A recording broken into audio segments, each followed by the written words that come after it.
No more dislike button.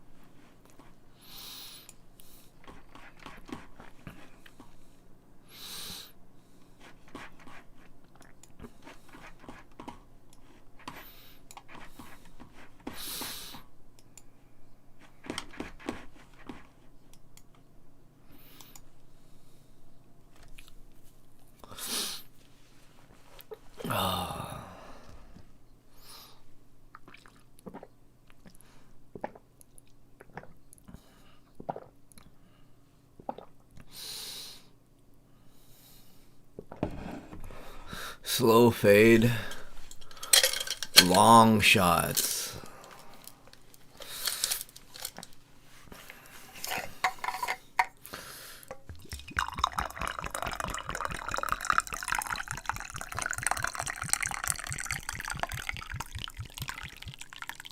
Stop giving a fuck. You're right. I have chicken here, fried in oil.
Today is creation.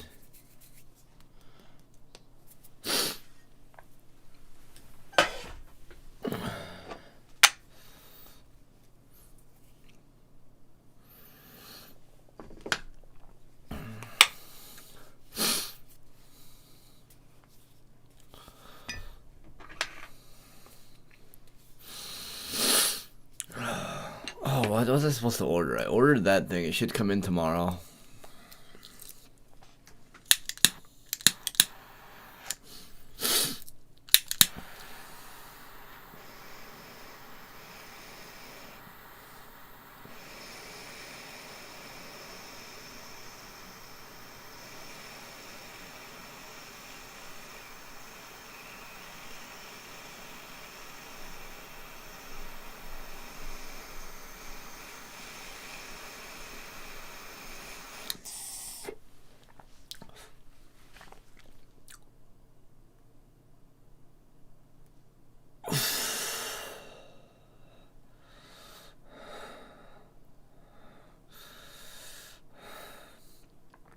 Waiting for my chicken to cool down.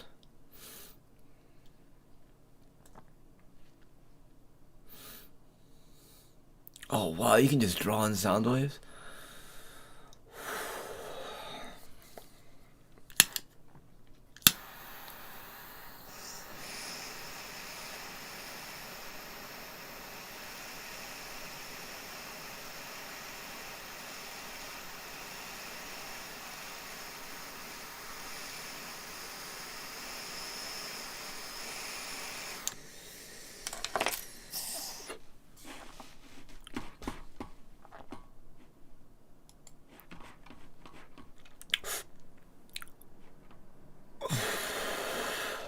Hey, what up, man? How are you?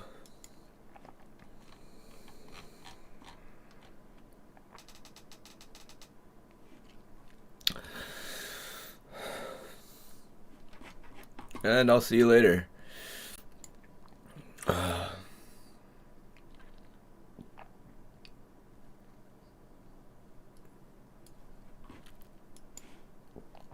working on Patreon stuff. If you're wondering, what I'm doing, because you were expecting me to be playing video games.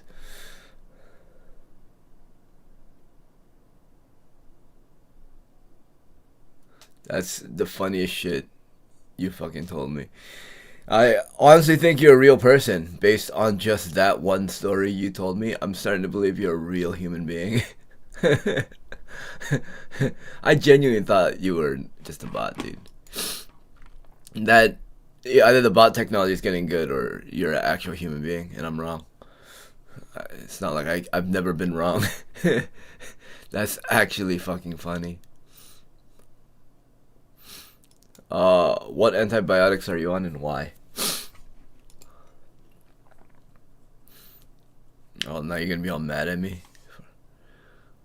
Dude, I think a lot of people in my chat are bots, dude. I'm so paranoid. I got rid of one person the other day. I'm pretty sure that guy was a bot, or he hired a bot to just shit on me all the time. But there's a couple of people like that. But then I don't know, I could just be paranoid.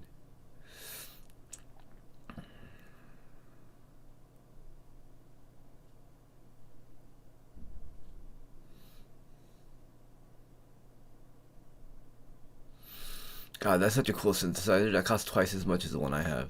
I think I'm gonna build my next one. Oh my god, I know what that is. I have that. I don't have a lot of it, but I have a little bit of it. It's for staph infection. It was used for an ear infection for me, like a skin thing, an ear thing. Yeah, I'm pretty sure. It wasn't like, I'm pretty sure the doctor wasn't sure what to do, and I'm pretty sure the doctor just threw that in there just as a preventative measure. Why do you have staph infection?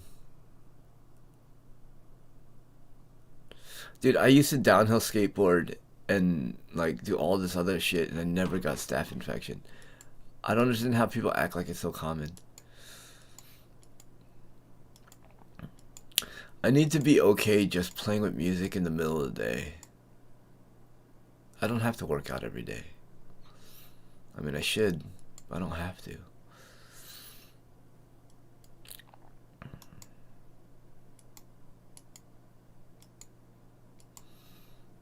That's fucking hilarious. You had explosive diarrhea. What?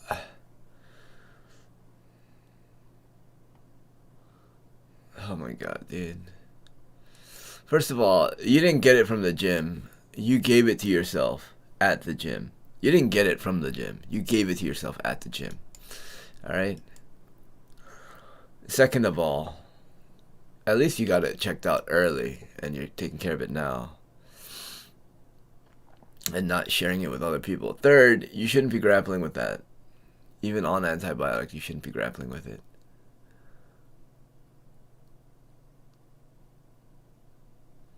Because let's say you pass it to someone else and you're off your antibiotics, he gives it to you later, you gotta go right back on it, dude.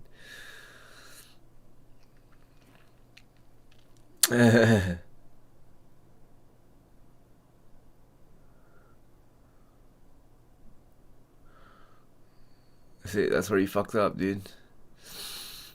Dude, I don't go to gyms anymore. They're so disgusting to me.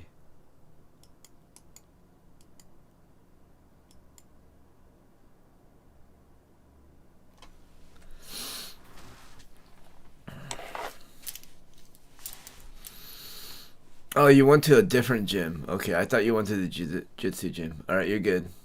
Yeah, don't do that. I was about to say. All right, good.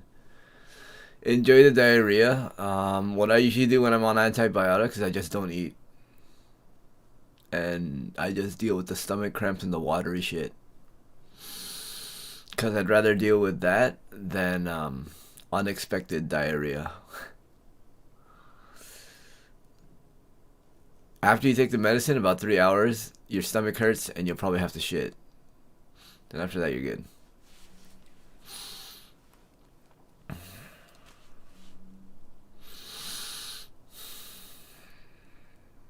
Cheers.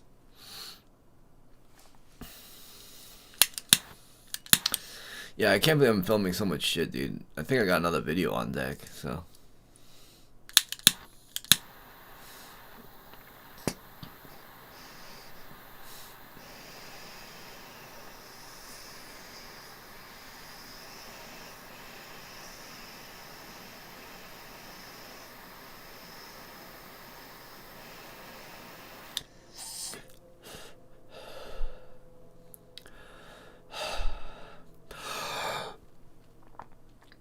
Oh, what have you been up to, man? I'm just about to work on this video. Chicken's cooling down. I'm about to eat it.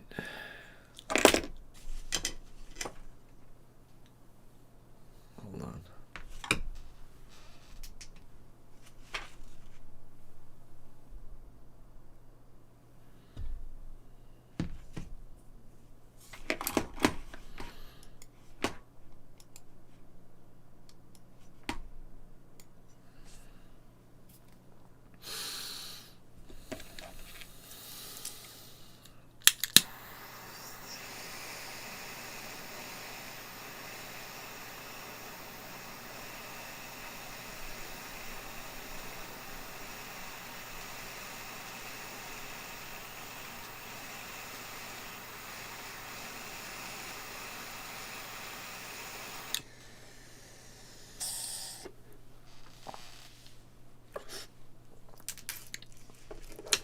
You watch the fights today?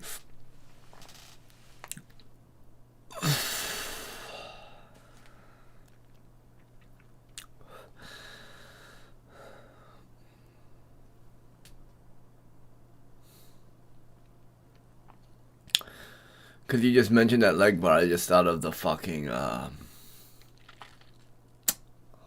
what's his name? I like that guy. Where he almost got knee barred or heel hooked, and he's like, it wasn't as close as you think. It looked worse than it was. That guy, I'm always thinking, no, it didn't look worse than it was, because if it did, you would have just been punching him in the face.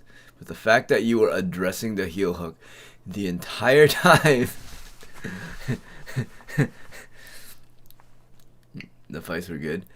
Only fight I liked was the Max Holloway one, really. Felicia Spencer's, I was expecting so much more from her, dude. Why? Because I have such a crush on her, dude. I'm not saying boo her. I'm just saying the fight as a whole wasn't a good fight.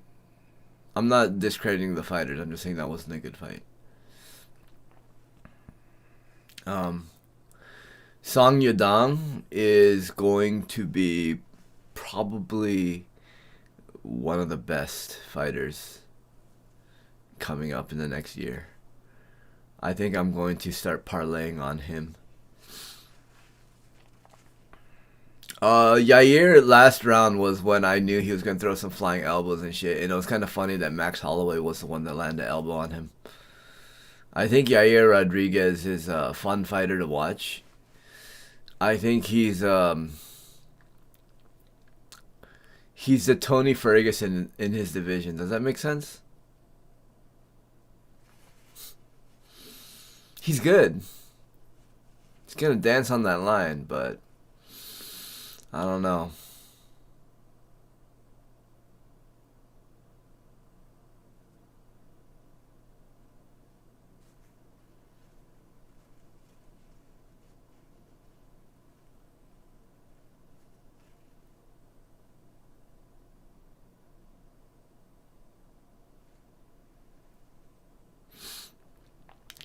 Who else? Yeah, Song Yadong is who I'm gonna bet on the next couple of fights. He's going to be my main parlayer. He's a killer.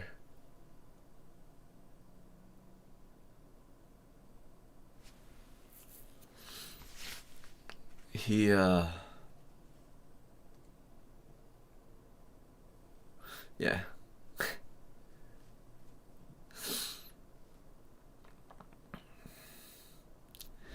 Who's in his bracket that's black? Because that's what's going to happen. Yo, I'm in the racist part of Twitter. I didn't know this, but did you know that like Twitter's like made for racist people and pedophiles?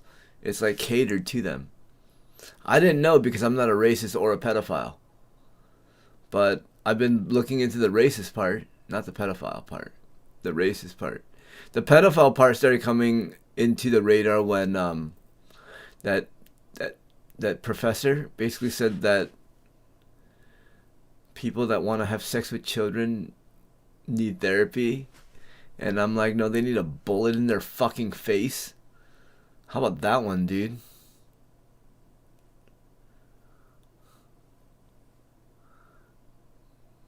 That's a human trait, dude. I think everyone's okay with us seeing someone who molests children being thrown in a wood chipper and dying. Fuck them. But anyways, yeah, Twitter's made for that shit. I've been finding this out.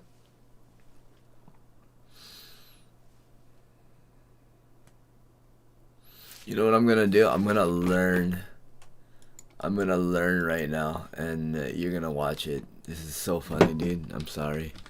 You guys are gonna watch me watch a replay of the thing that happened today that I missed today.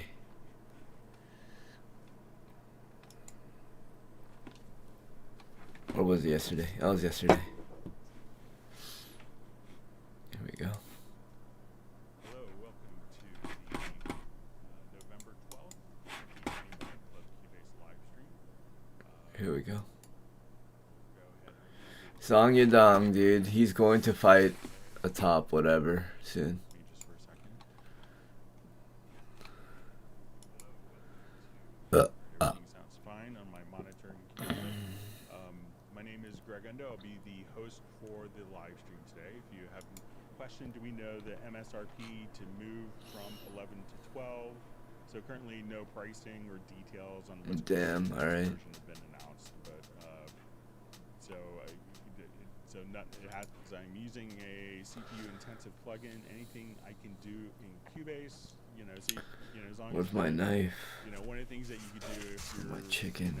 is just to render the plugin to the file. If it's going to be something that's used kind of extensively throughout the mix, you can also just come over here to the one of the things that can always Control panel and then what? CPU performance is if you go to the studio setup in the studio menu and go to select the audio interface, and you may have to click on the control panel and try increasing the buffer size. But you know, it's very easy to kind of render in place the audio. You could also export. What was I saying? Just I should move myself to the other side so you can watch and learn. Like, you know, complex reverb. You don't need to read the chat. It's a bunch of You could also old do people. your export audio mix. As this goes in later and later, they start losing their mind. It's so funny. Have that automatically choose to create an audio file and have that. That's what's gonna happen to me. That's what happens to all of us. We're just gonna turn to old, loony people. So there's a number of ways of dealing with CPU intensive. You see it, you think it's never gonna happen to you, and you start to realize, oh my god, it's happening.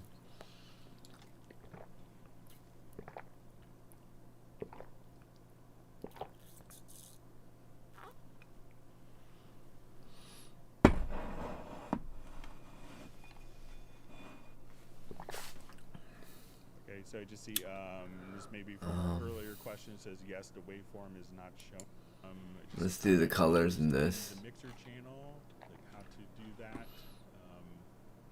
So if we want to know how to do that, we could go, and again, this is the preference.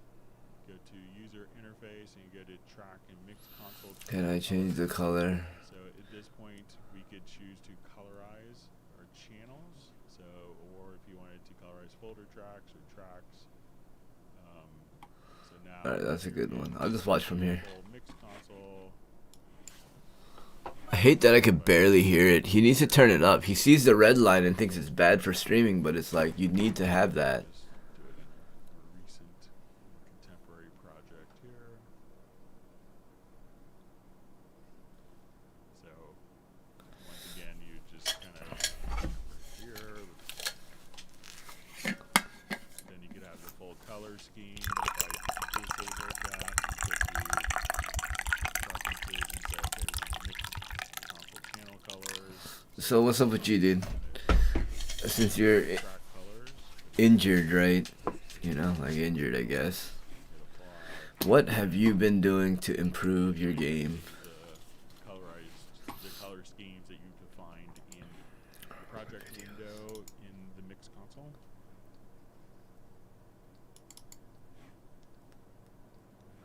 Oh, so this is the project right here. That's one project. Okay, let's get this project installed. Or, Okay, so I remember. dude, this is 2 videos. I think I'm gonna release 2 videos on my Patreon. Not all at once, So question was like how to but fix I definitely have 2. And then the in and out one should happen tomorrow. I don't think it's gonna happen. I think my friend's gonna be way too hungover. I think he meant well, but I don't think he's gonna make it. He's not gonna make it.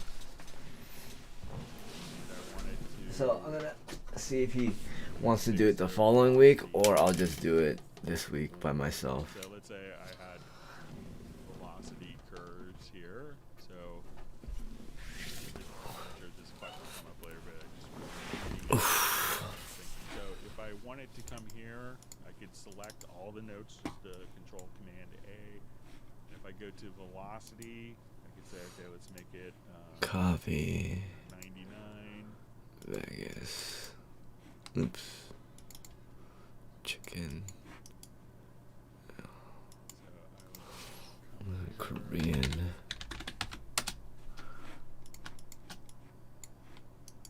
New folder.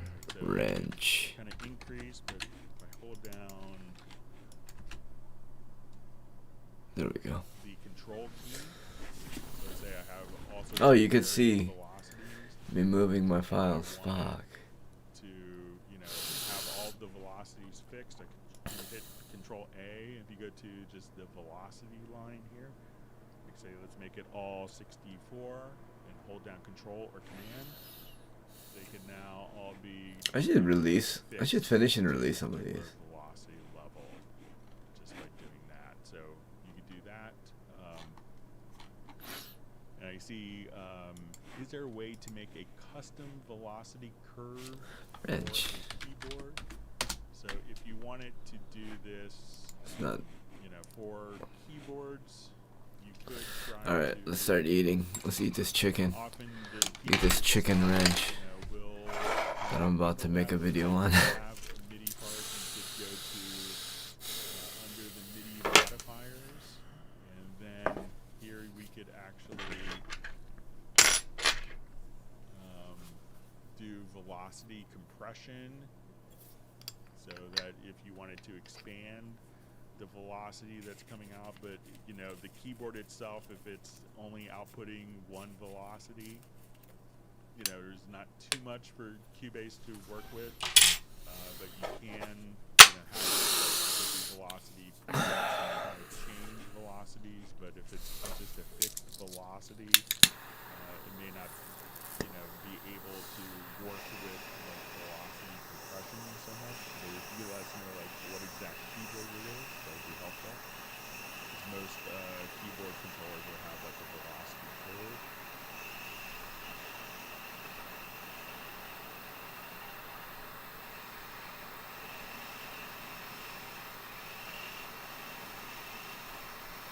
So we have Yuka checking in.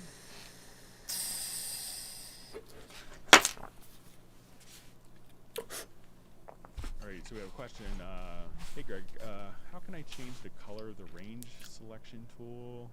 Looking to make it dark. So I'm not sure if it's the tool that is the color or maybe the range selection. So next Friday, you guys should definitely tune in. I'm gonna watch Busy Beats at 5 p.m. and I'm gonna submit some of my songs. I'm gonna try to at least. I'm just trying to submit at least one. I mean, why shouldn't I? Why shouldn't I submit songs?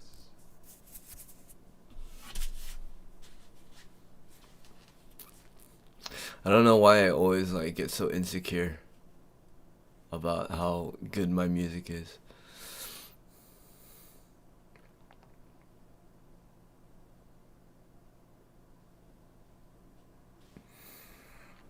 So I don't see the part that the All right, let's see if you can see my food. might be in here.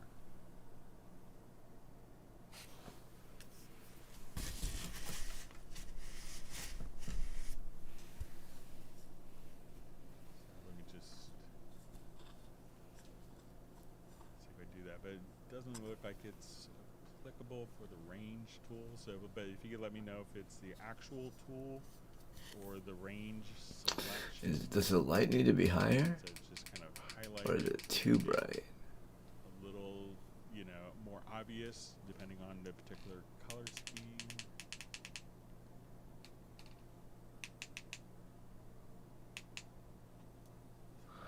Whatever. Let's drink this. The range tool way of changing that. But let me know if I'm misunderstanding. Tastes like ranch. Yep. Tastes like ranch water. Amazing. So we have Charles K in the live stream. Thanks for joining.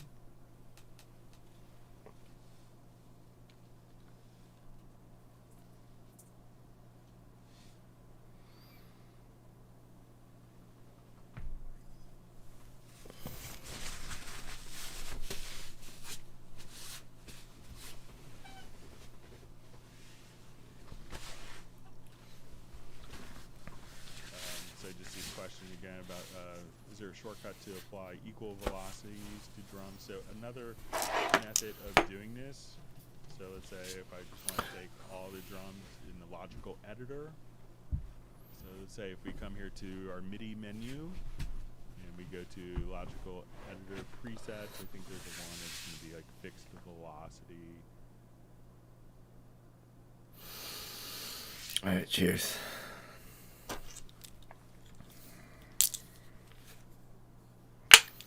Show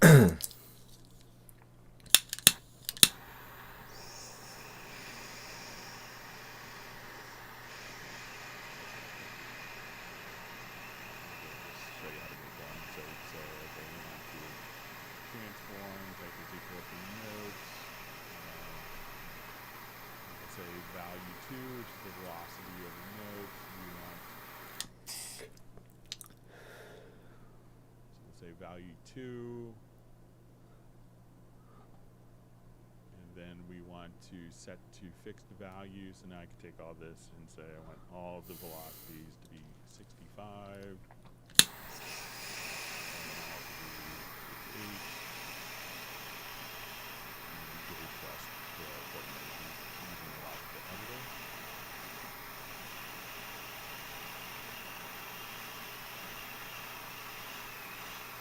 We have Nick checking in from Essex in the UK. Thanks for joining.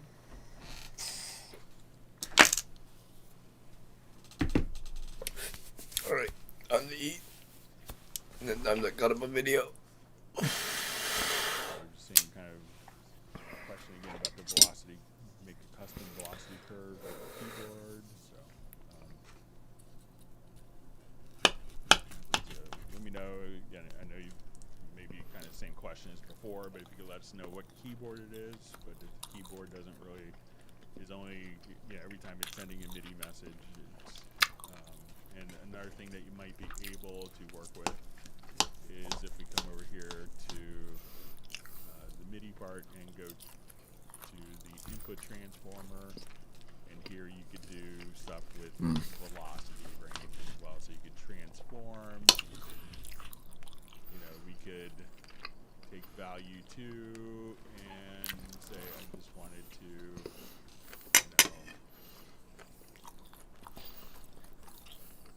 take value 2 and let's say, make it bigger by 24.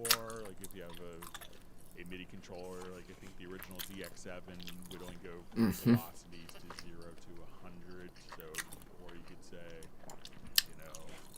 multiply value 2. Let's say value 2, and then you could say you want to take value 2 and multiply by 1.27. And then you could take a MIDI DX, like a DX7 controller, and have it, go from instead of 0 to 100, 0 to 127 on input.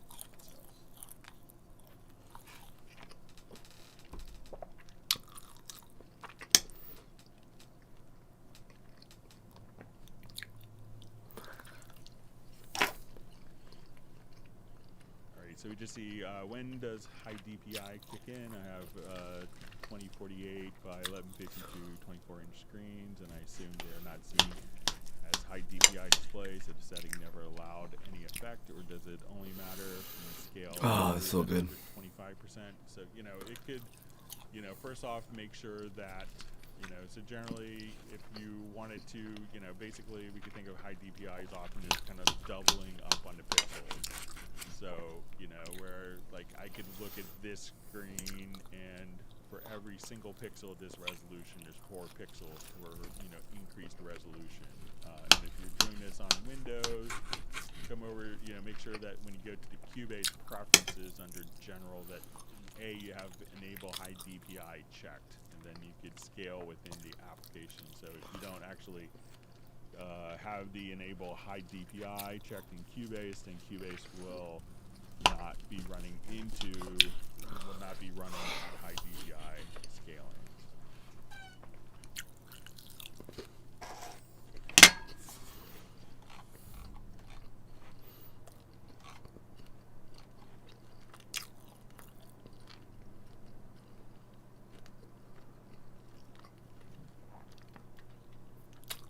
Question, how to select multiple instances, bars in a track, and control X them with the range selection tool all at once. So let's say if I have multiple parts here, and I have my range, make this a little larger. So let's say I grab my range tool, and then once I have that range selected, just hit delete, and that will delete the range. So you're not, so that range may, not be aligned perfectly with events, but, so I could say, okay, I want to take this range, from the middle, so it's not deleting the actual events, it's deleting everything that's in that particular range, so you may have some stuff, but, so that's how you could do it, so just kind of select multiple parts, and then just delete or backspace, and that's really kind of all you have to do.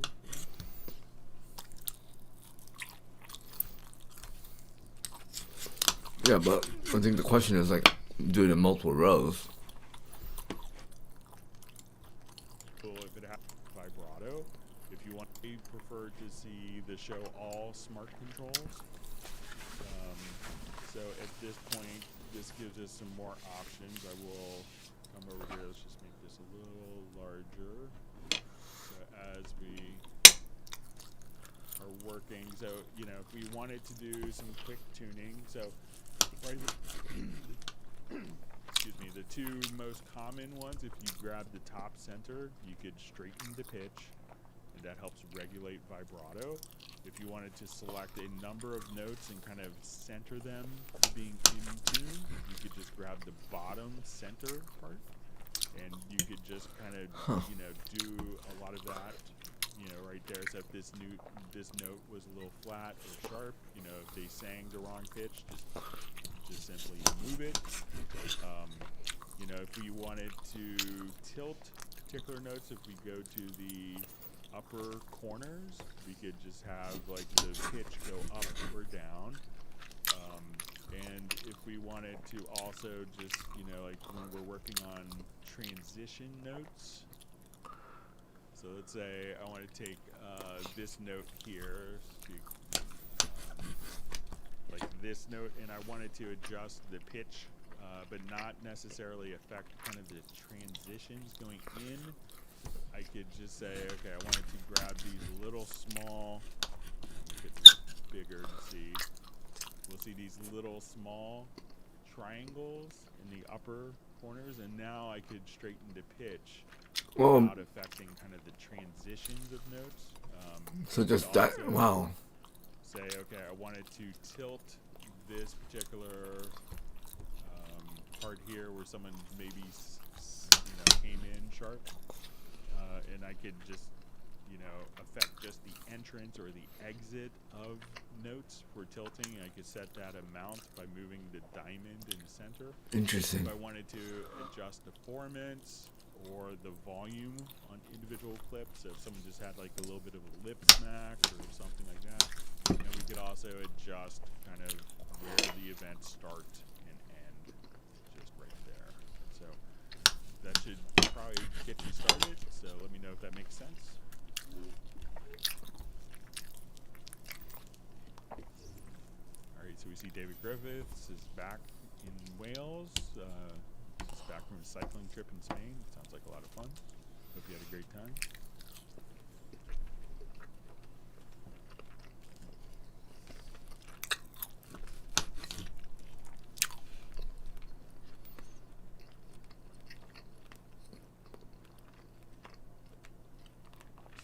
See just a great point from Tech Talk with Sean. Just says we see some discussion on displays. It says when picking up a display, be aware of the refresh rate and response time. TVs usually have lesser refresh rates and slow response time, which is not ideal for computer usage. Yeah, it's really annoying. See from Gareth. Could you go through the chord track options and chord editing options in the MIDI editor? Okay, so let's say. I was looking, okay, so if we wanted to add chord tracks, so like here, I will, you know, we add a chord track, and, you know, we could just, you know, place different chords in, so you can double click, if you wanted to define the chord manually, you could do this, so you can get very creative with your chord spellings. You could also, if you don't know what chord it is that you're actually, you know, want to use, we could just click on MIDI input here, and if I just play just random chords, it will, throwing my hand down on my MIDI controller, it will automatically just kind of tell you what chord you played. So you know, if you know, can't figure out what the chord spelling, or if you don't know your theory, you could do that. Well, now if while we're in a particular part, let's say. Wait, how do you do that? So if you don't know what, double click. If you wanted to define the chord manually, you could do this. So you can get very creative with chord spellings. If you wanted to. You could also, if you don't know what chord it is that you're actually, you know, want to use, we could just click on MIDI input here, and if I just play just random chords, it will put my hand down on the MIDI controller. just kind of tell you what chord you play. That's all right. So Hold on. How did I not like this? You know, can't figure out what the chord spelling, or if you don't know your theory, you could do that. Well, now if while we're in a particular part, let's say I wanted to go to the piano part of this piece, and we're looking at it. You know, one of the things that was added in version 11 was the inclusion of, you know, chord tracks. So we can now see like the chord track. Oh, that's all right. All directly here within the MIDI key editor. So I did not know. and so once you're here, you could double click, and you have the kind of the same editing paradigm here. So you have the same functionality for the chord track within the, you know, piano roll editor as you do the key editor as you do from the project window.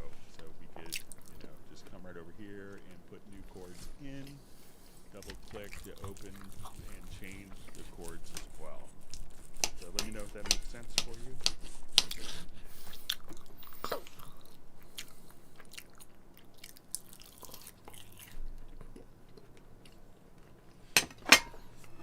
Create MIDI input.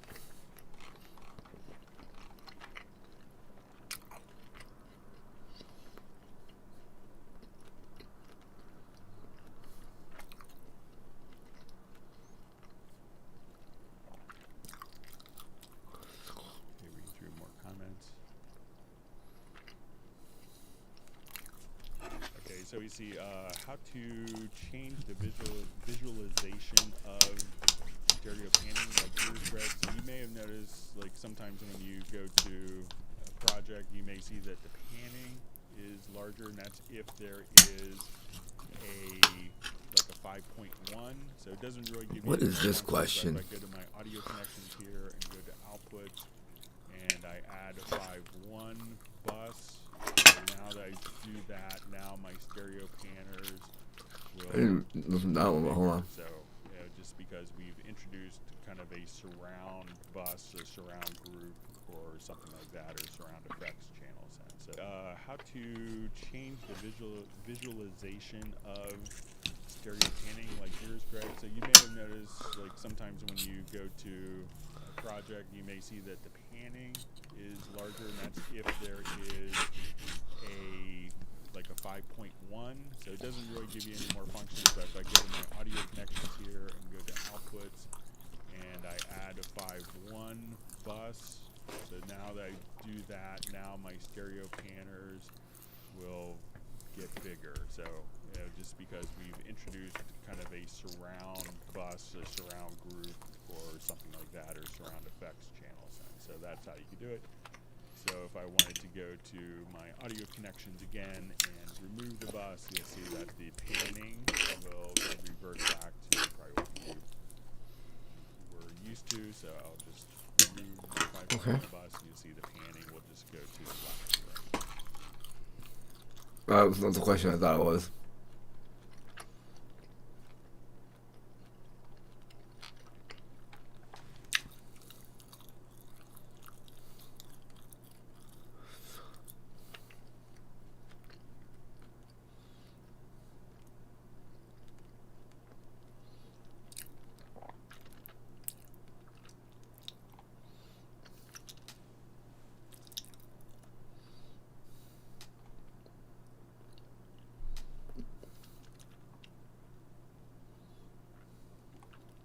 Okay, so we see from JVI, question on Groove Agent kit, binding blank pages. There are 8 possible fills in the agent/styles page, but on the pads I will only get fills 2, 3, 6, 8. How can I get the missing fills on a pad? All right, so this is, so if we look at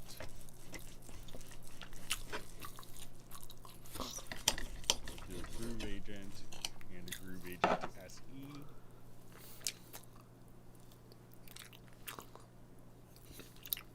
So when we come here, so Groove Agent SE, I'll get both of them open here.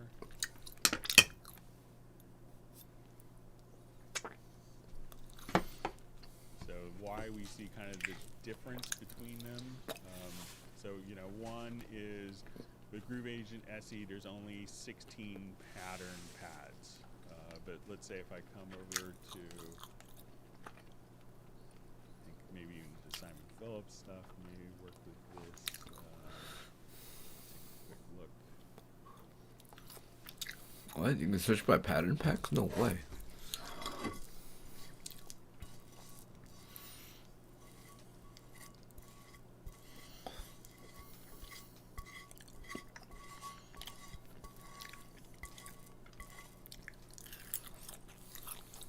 So some of them you'll see.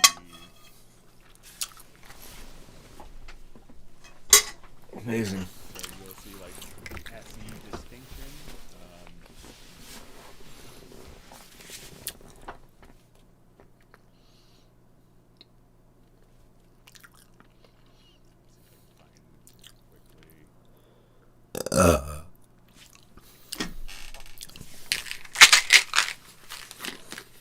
Krill oil. Some of the presets you'll notice will have SE.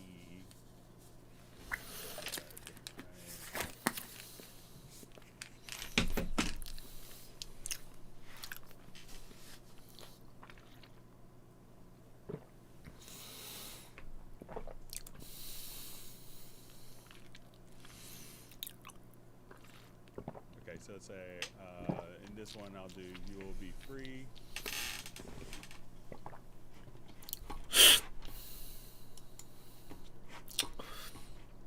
Okay, so let's say, and when I come here, we'll say.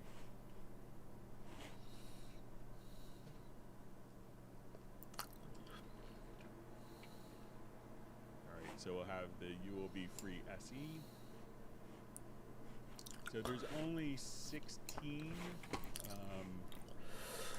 in the SE version. There's only 16 pads for patterns. But when we go to the full version of Groove Agent, you could have 128 pattern pads. So that's why you'll see more intros, more fills, you know, and more patterns in the full version of Groove Agent versus the SE version. So that's why you will sometimes see some of the patterns appear to be truncated because there's only 16 patterns in the SE version that comes with Cubase, and the full version will allow you to have up to 128 patterns. So you have more patterns to work with.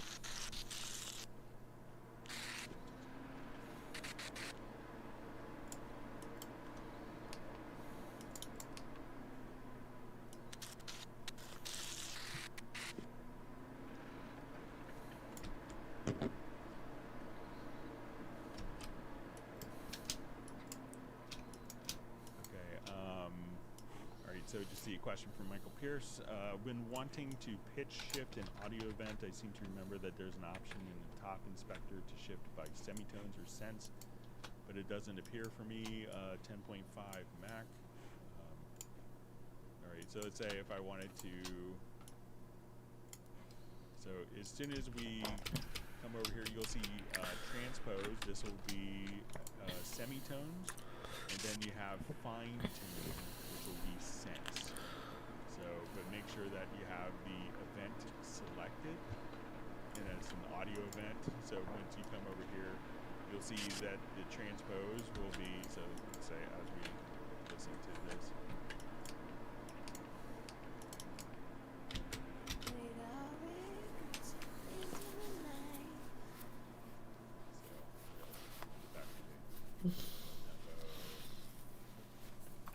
Learning and video editing, this thing is going to be done in like 3-4 minutes. Because I want to work on music. I'm all excited. I have creative juices going through me right now.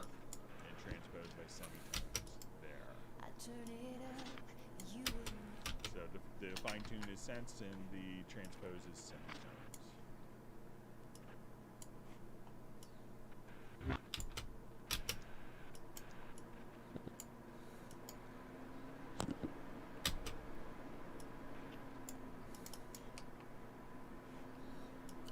This is like, what, a minute and a half video?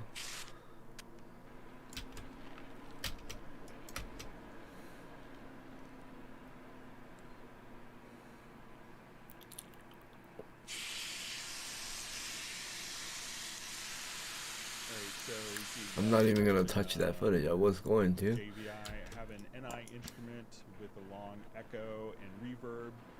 Is there any way to make the echo and reverb stop immediately and permanently?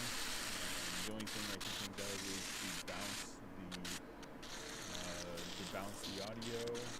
Oh, it's out of order. Okay, so let's see if I could maybe do a new project and see if we can There we go. reverb on a particular sound. So I'm not sure if it's an effect that's been Yeah, there we go. part of the sample. So let's say if I wanted to come to add instrument track. But where's the last of the footage?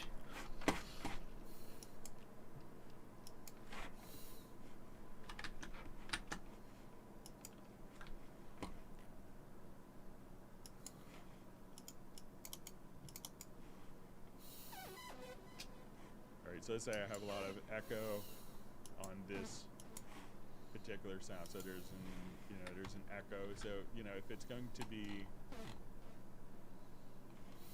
all right, so let's say What? playing along, I'll just record something here.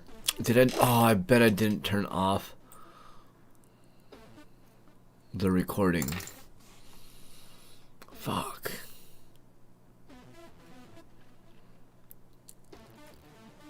Fuck me.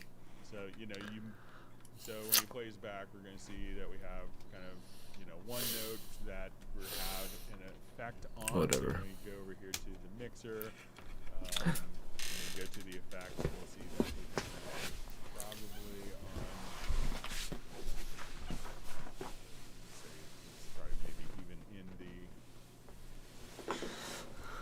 the. No, micro SD I pick up immediately. I can't lose that shit.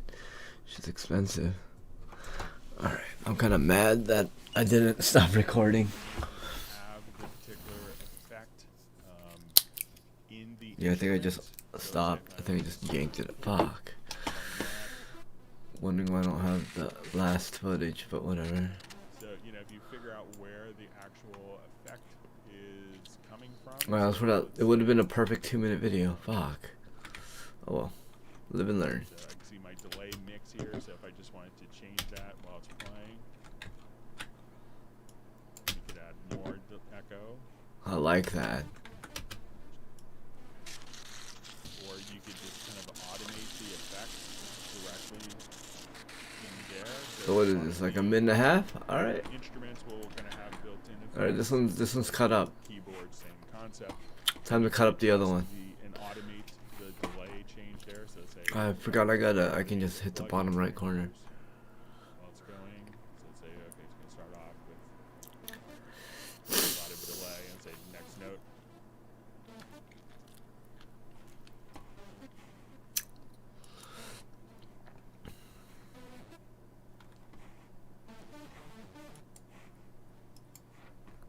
So you could just kind of automate in Spicy. NI instrument, but and see if you do that, or you could Spicy. also just Chick. do automation on the actual track if you don't want to.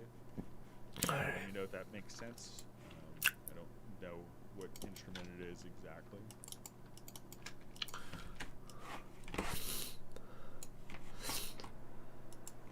Alright, so we see a question. I have two Focusrite interfaces that I'd like to use at the same time for more inputs and outputs. Oh. Can Cubase do this? So if the Focusrite interfaces can do it, you can. So there are a couple ways. So generally if it's a USB interface, most of them won't stack. Like older FireWire or PCI interfaces, you can often run multiple instances. But it's probably because probably most of the interfaces are USB these days, the vast majority. And there's no real way to synchronize the audio between the two interfaces. So that's why often you run kind of one interface. If you need more inputs and outputs, and if you have an interface that has like ADAT digital inputs and outputs, often what you do is you could have one interface run as kind of almost not as an interface, but connected into like the ADAT inputs and outputs, and that could expand the number of inputs and outputs from like 8 to 16. So if you have like ADAT, expandability, like a digital TOS link or ADAT connection, you could generally run one as a USB interface and connect the other one via, TOS link optical connections or an ADAT optical connection, and get more inputs and outputs that way.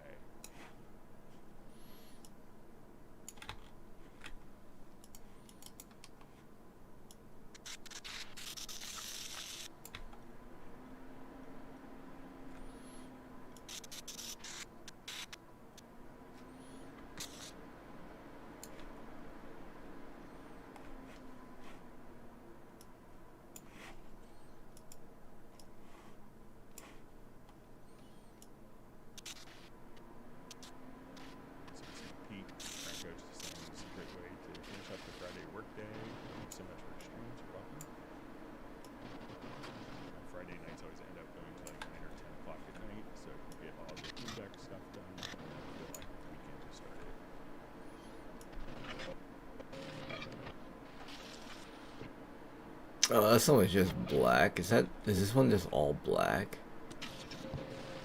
No, there's some.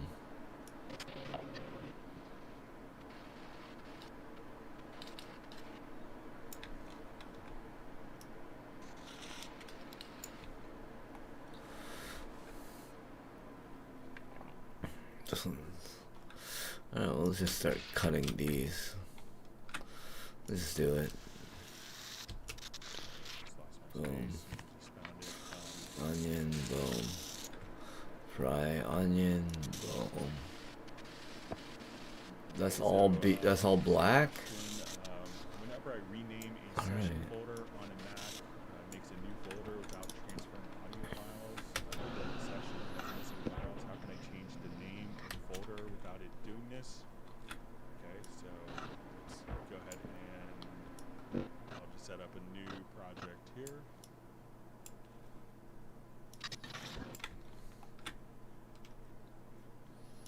And I'm going to make a new folder. Oh, really just till there? Alright. Okay, so now I'm going to record a number of audio tracks.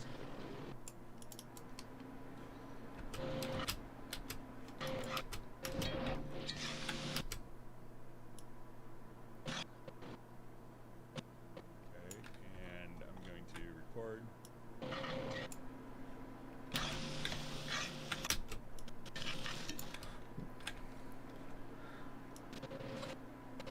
So now that I've done this, we will come over here. Let's go to Finder, Documents, and we'll go to this particular folder. Let's say our projects.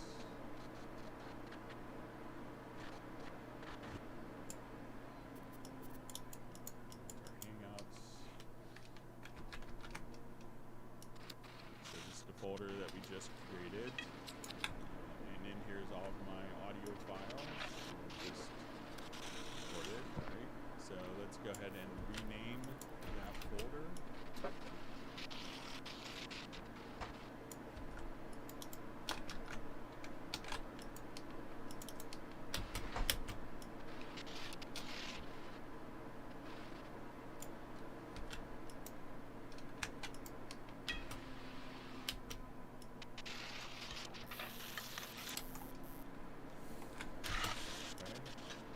So I'm going to now come over here, and I guess I should I'm going to save the project here.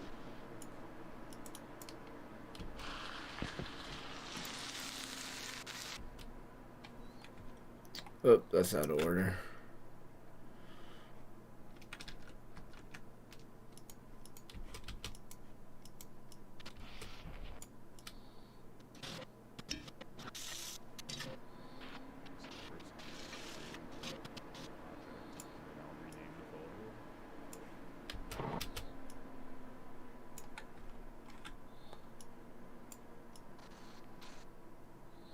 Alright, that's the start of it.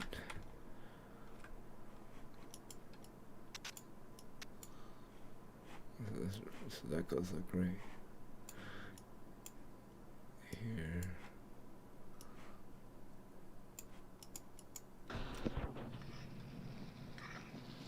Nope. Okay. So let's say now we have the project. It's in that particular folder. I'm going to go back to my Finder window.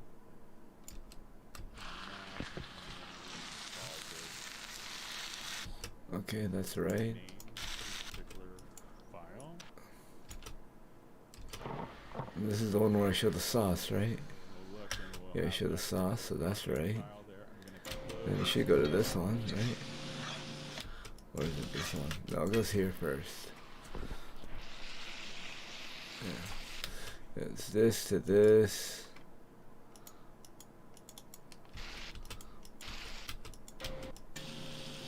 To this to.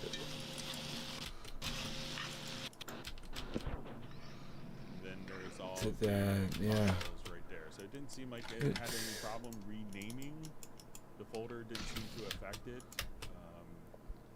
This one's about Maybe 4 open directly minutes. from particular, so I'm not sure if you're opening it from recent projects. So let's say if I open up this from the recent project instead of from the actual file, maybe we get close that. Alright, let's actually fine tune these cuts real quick. That's fine.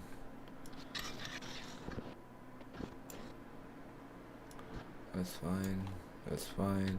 Seems like everything's kind of working as expected. So let me know if you're maybe renaming your folder in a different way. Okay, this one. Alright, so.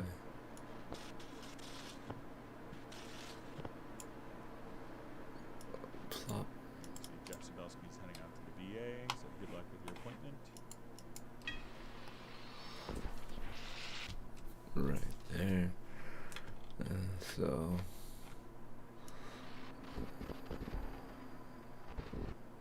Right there.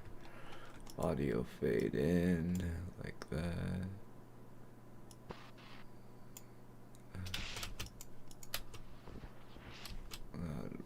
Alright, so we see from JVI, so it says question on an instrument track. I record 2 lanes, delete 1 lane, keep lane 2, now record on same track, 3 new lanes. How can I now glue these 4 lanes together as if they were real lanes together? There we go. So let's go ahead and right there.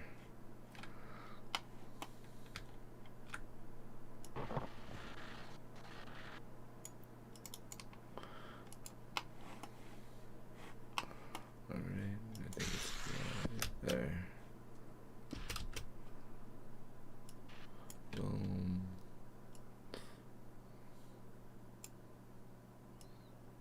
Oops. Alright, so say I'll just do a quick. There you go.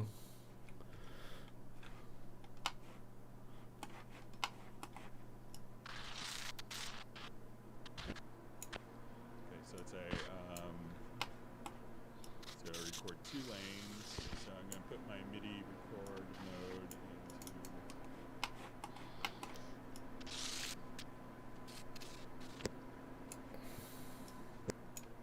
into recycled. I'll just put it into stacked.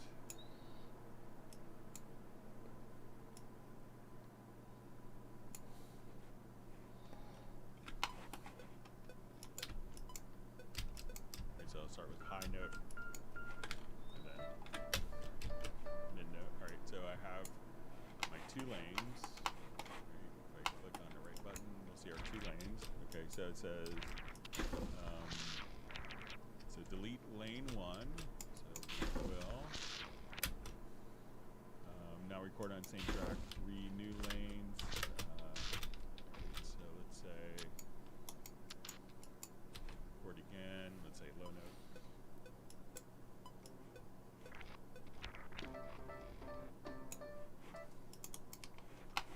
Okay, so I see that I've now recorded. So it says now recorded on the same track 3 new lanes. How can I glue?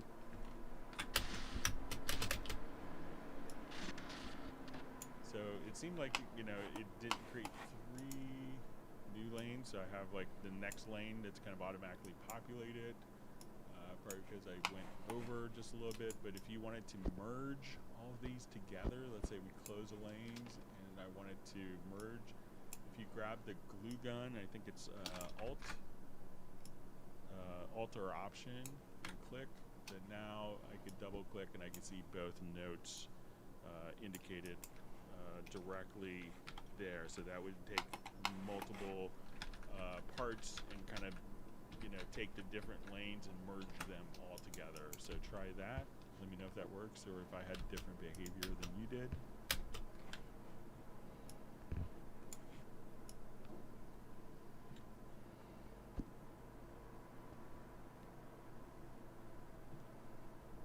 Great that Kai Wen Franklin could join. Thanks for being a part of the live stream today.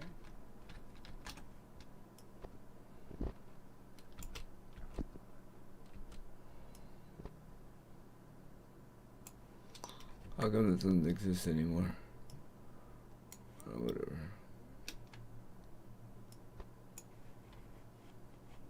All right, so just see, is there something similar to spectrogram that's available delete, inside yeah. of Cubase? So I'm not familiar with Reaper, but let's take a look. Let's say I'll just 4 minutes. Save. There is kind Cuts. of like a really extensive plugin. You hiding Greg Ondo in the room? No, I'm listening to this while I just cut up a video. I just cut up 2 Patreon videos. How are you, Dash? Oh my god, I can't believe I missed your message. Oh my god, it was like 10 minutes ago. Fuck. Hopefully you have it on in the background. No, I'm trying to learn some stuff. I'm like kind of inspired to do some musical things. But I need to cut up some videos. I just cut up 2. I made a mistake of just not shutting off my GoPro, so I lost like the last 2-3 minute clip, which was the final product of the thing I made. Whatever.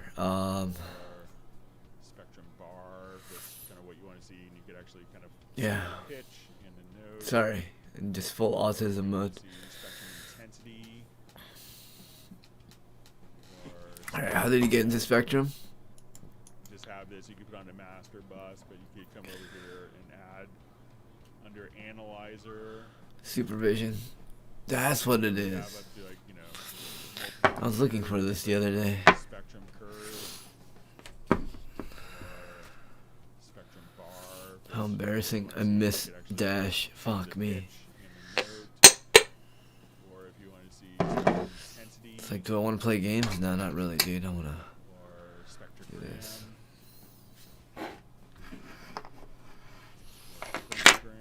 Or if you wanted to kind of see all of these, you know, we could come over here and say, okay, I want a spectrum bar, and then at the bottom I want a spectrum curve. Got it. To the right of that, I want it. See my spectrum intensity.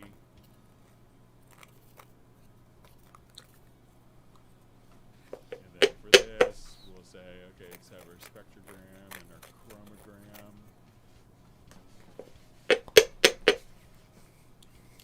So, and then if you wanted to, you can kind of change a lot of visual settings and all these are kind of completely Oh my god, I feel bad. I missed the famous Dash. If you wanted to just kind of come over here and scale that as well, you can just kind of completely do that. So let me know if that's kind of what you're looking for. Oh, let's go see what he's up to anyways. Does he have a Premiere? I'm about to pull up Cubase. Play some music.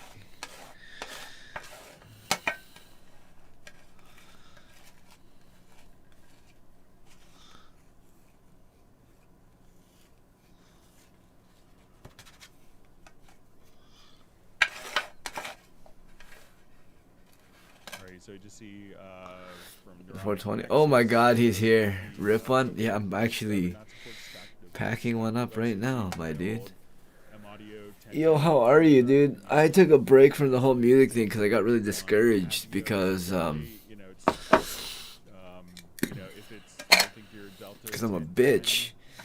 But real talk, kind of just been a bitch. Realizing that I just can just make music with a drum machine, and like I overthink so much. I'm expecting to make a symphony. It's like, stop. Stop. There's a little autistic fucking,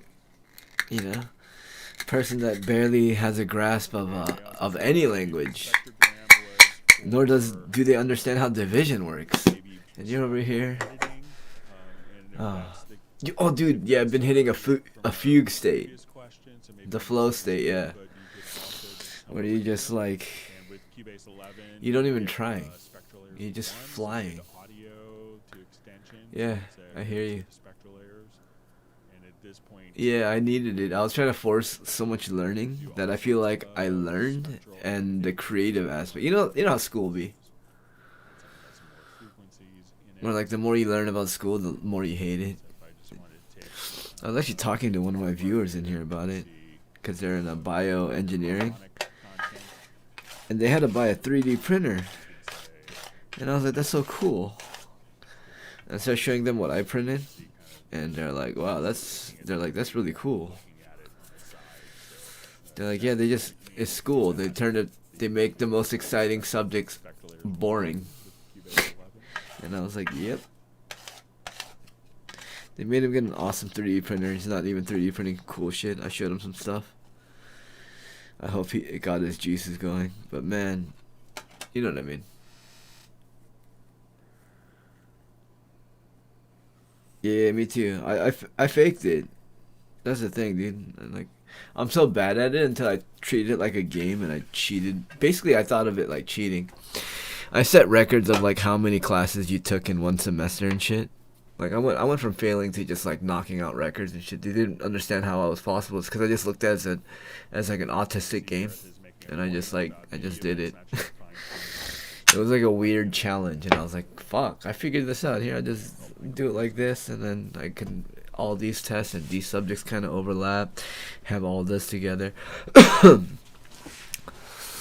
I'll just go out with some chick that works a job, and she'll just pay for all my other stuff. She'll just happen to live right next to school, so I don't have to really drive and spend money on gas. I'll gain like 40 pounds because she worked at Pizza Hut. Oh, 100%, dude.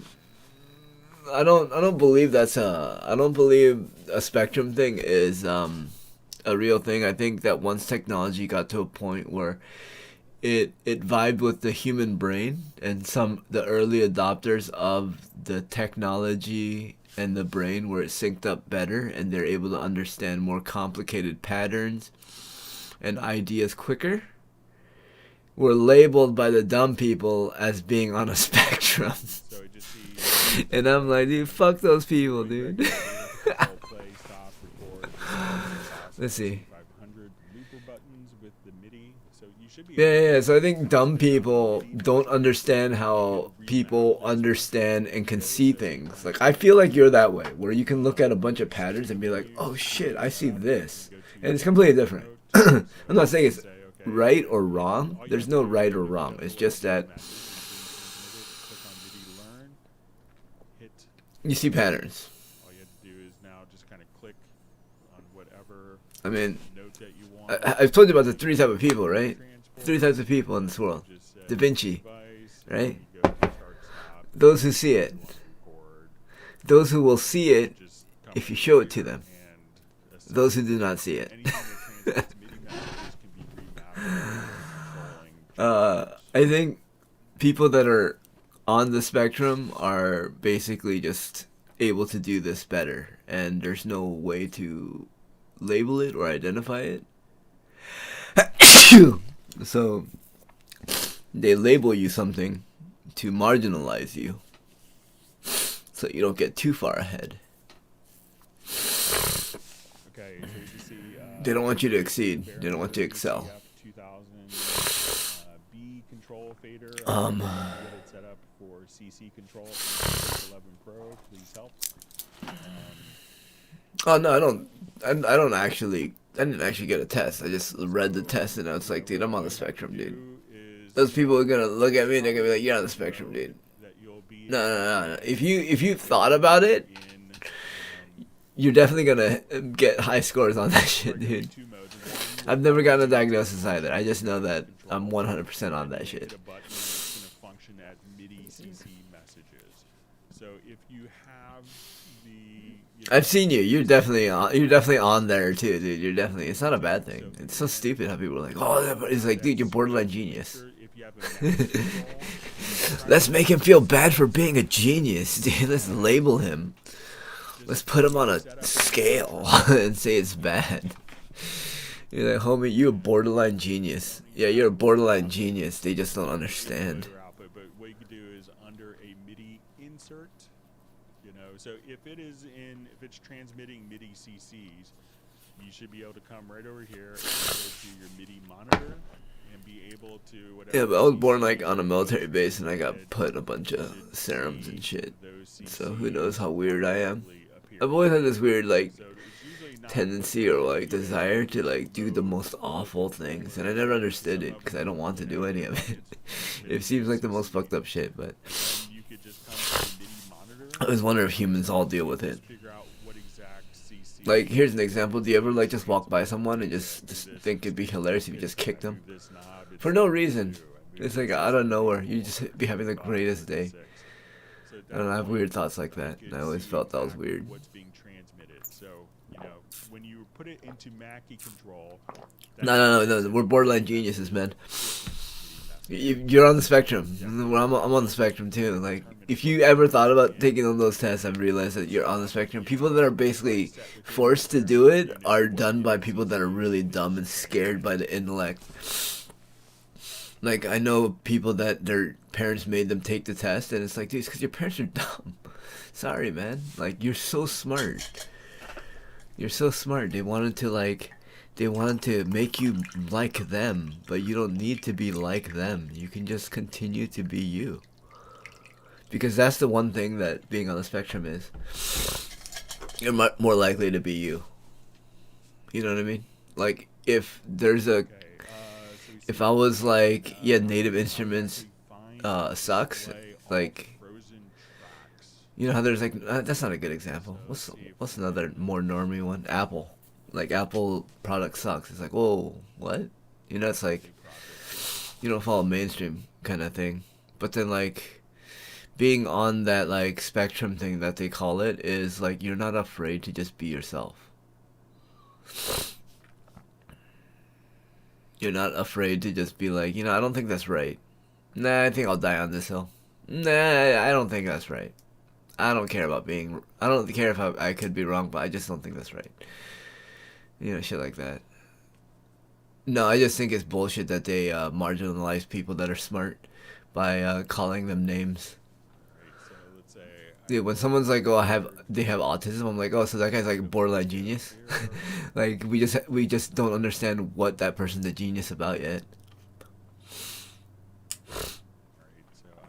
Oh yeah, me too. That's why, like, I'm so glad I discovered crypto, dude. Just autism there. I'm about to get into margin trading. I'm about to either ruin my life or make it. Shit, dude. The way things are going, I think I can basically get to... I think I can basically live life on this planet the way people dream of doing. If I make a couple of right moves here. So I always struggle with school and jobs, yeah, me too.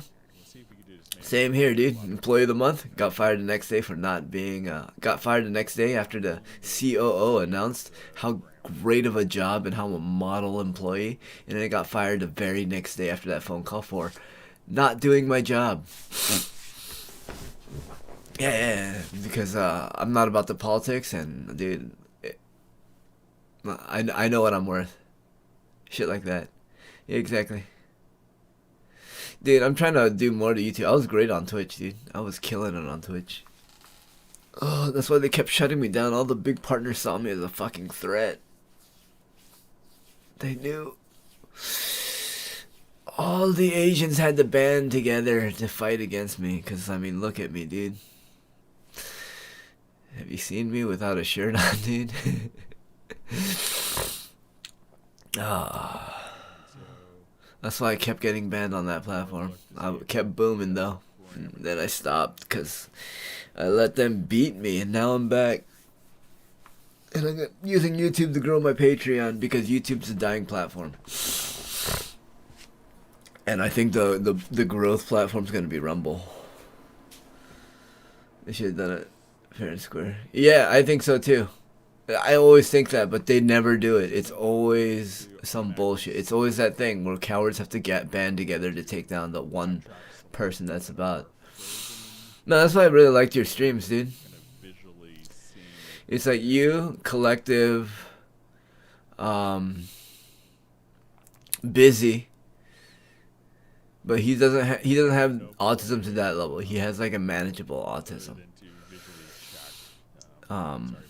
A couple other people that have autism that I follow that are creators. I don't know why I'm drawing a blank right now. Oh, Venus Theory. That guy's got a level of autism that I vibe with. I'm just like, yeah, this guy's got genius qualities. This guy probably didn't fit in very well as a youngster, but I get it. This person's so smart. That's what I'm realizing. A lot of these creators. That's why dude, I watched your. By the way, thank you so much, dude. I don't know why I don't release my mouse video. Your El Gato video. Every time I tell people about the mouse, they're like, "What?" They're always blown away. Now, to me, it's like so normal, and it's because we're on the spectrum where it just makes sense in terms of workflow.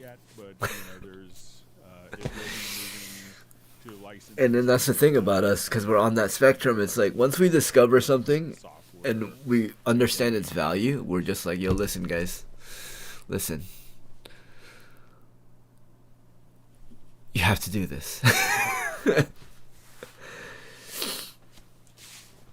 Yeah, it's true. Yeah, I'm gonna do it. I'm gonna redo it because I watched what I made, and watching your video and watching a few other videos.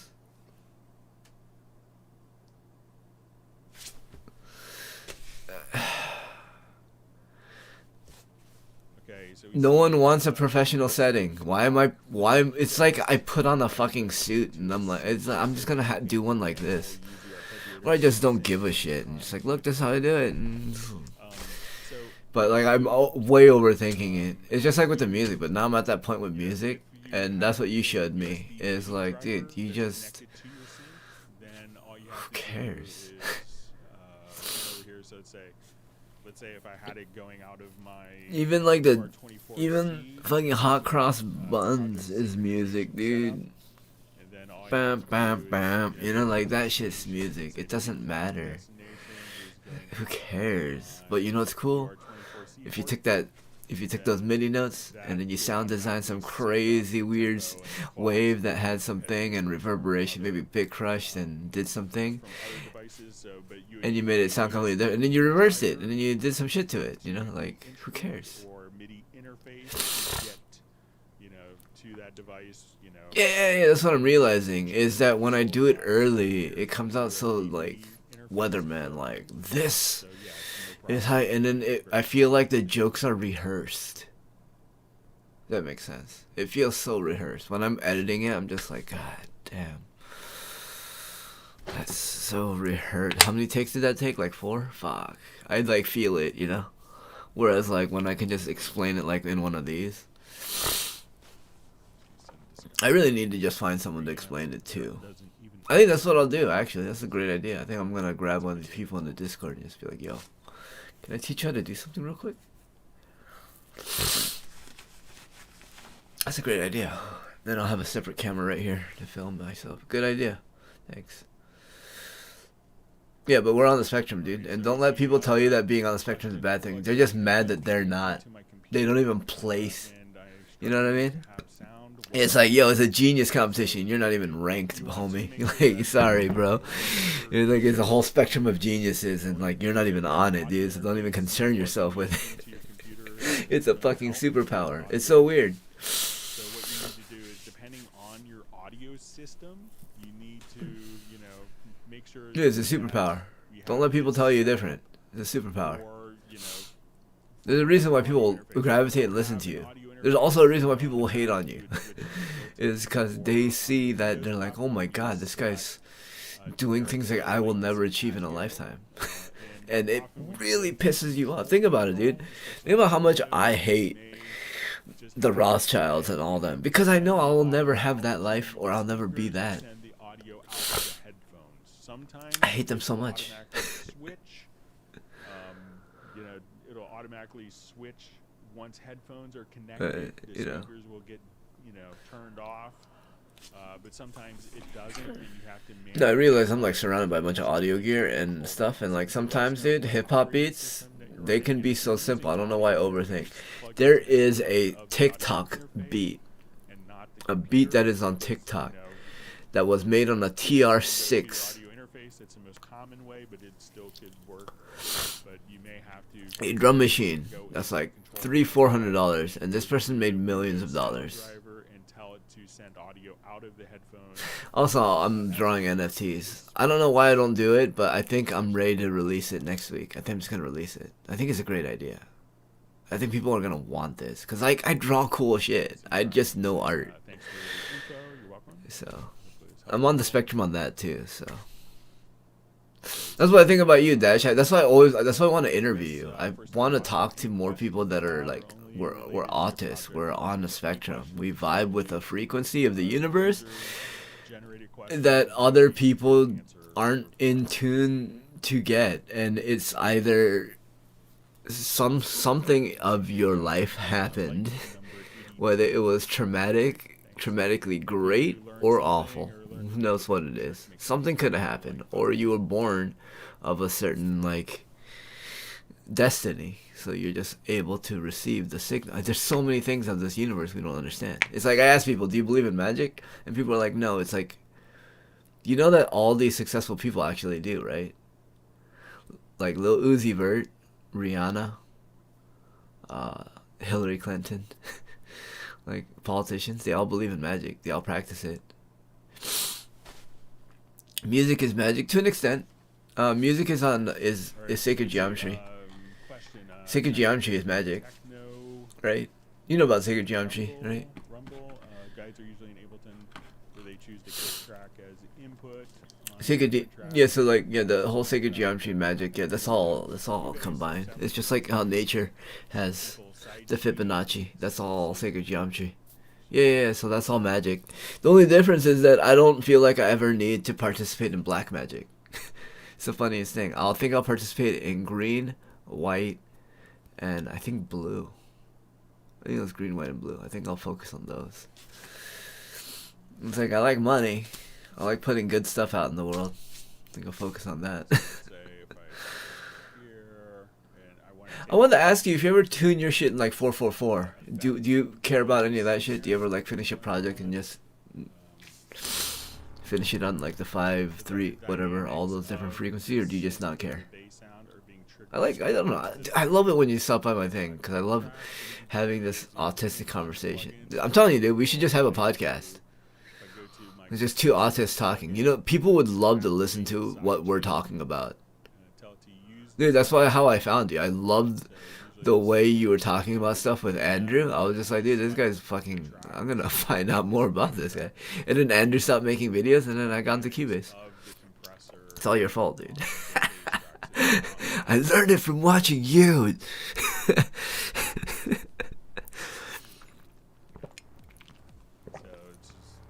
Sitting here crying, my wallet, and like my Neutron, and like my drum machine. I'm like crying, and you're like, "What's wrong? Where did you learn to spend money on?" I learned it from watching you, Dash. From you. I learned it from watching you. Just holding like synthesizers and a drum machine. Oh, that's funny. Sorry, I just retarded. That just made me laugh so hard. That would be such a good intro to, like, if we did a web show.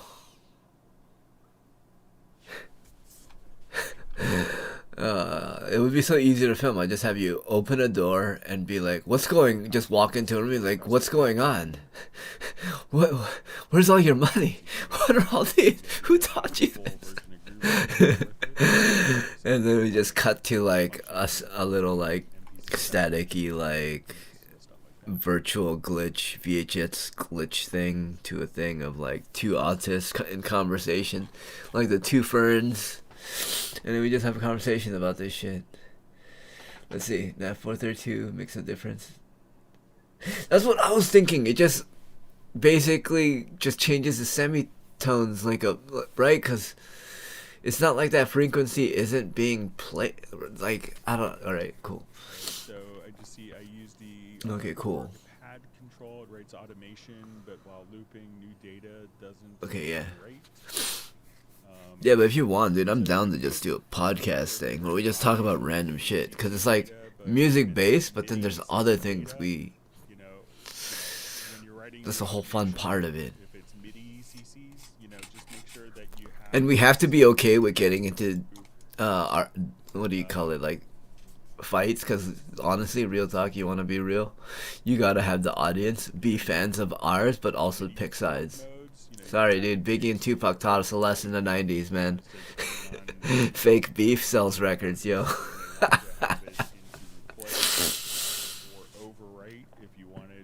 Andrew, huh? Yeah. Dude, that guy got really weird. That guy, I feel like he got compromised at one point. When he started, like, doing the nail polish, putting on a dress, and, did some alien stuff. I was like, huh. This, but,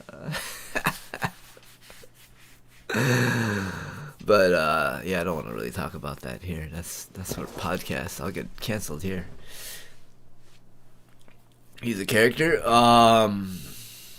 Yeah, there's definitely some, selling of the soul going on there. I don't know if you believe in that shit, but did you watch The Island Boy? Basically admitting that he sold his soul to the devil? Bro, I talked to some people about this. I honestly think only few people are offered this deal by the devil.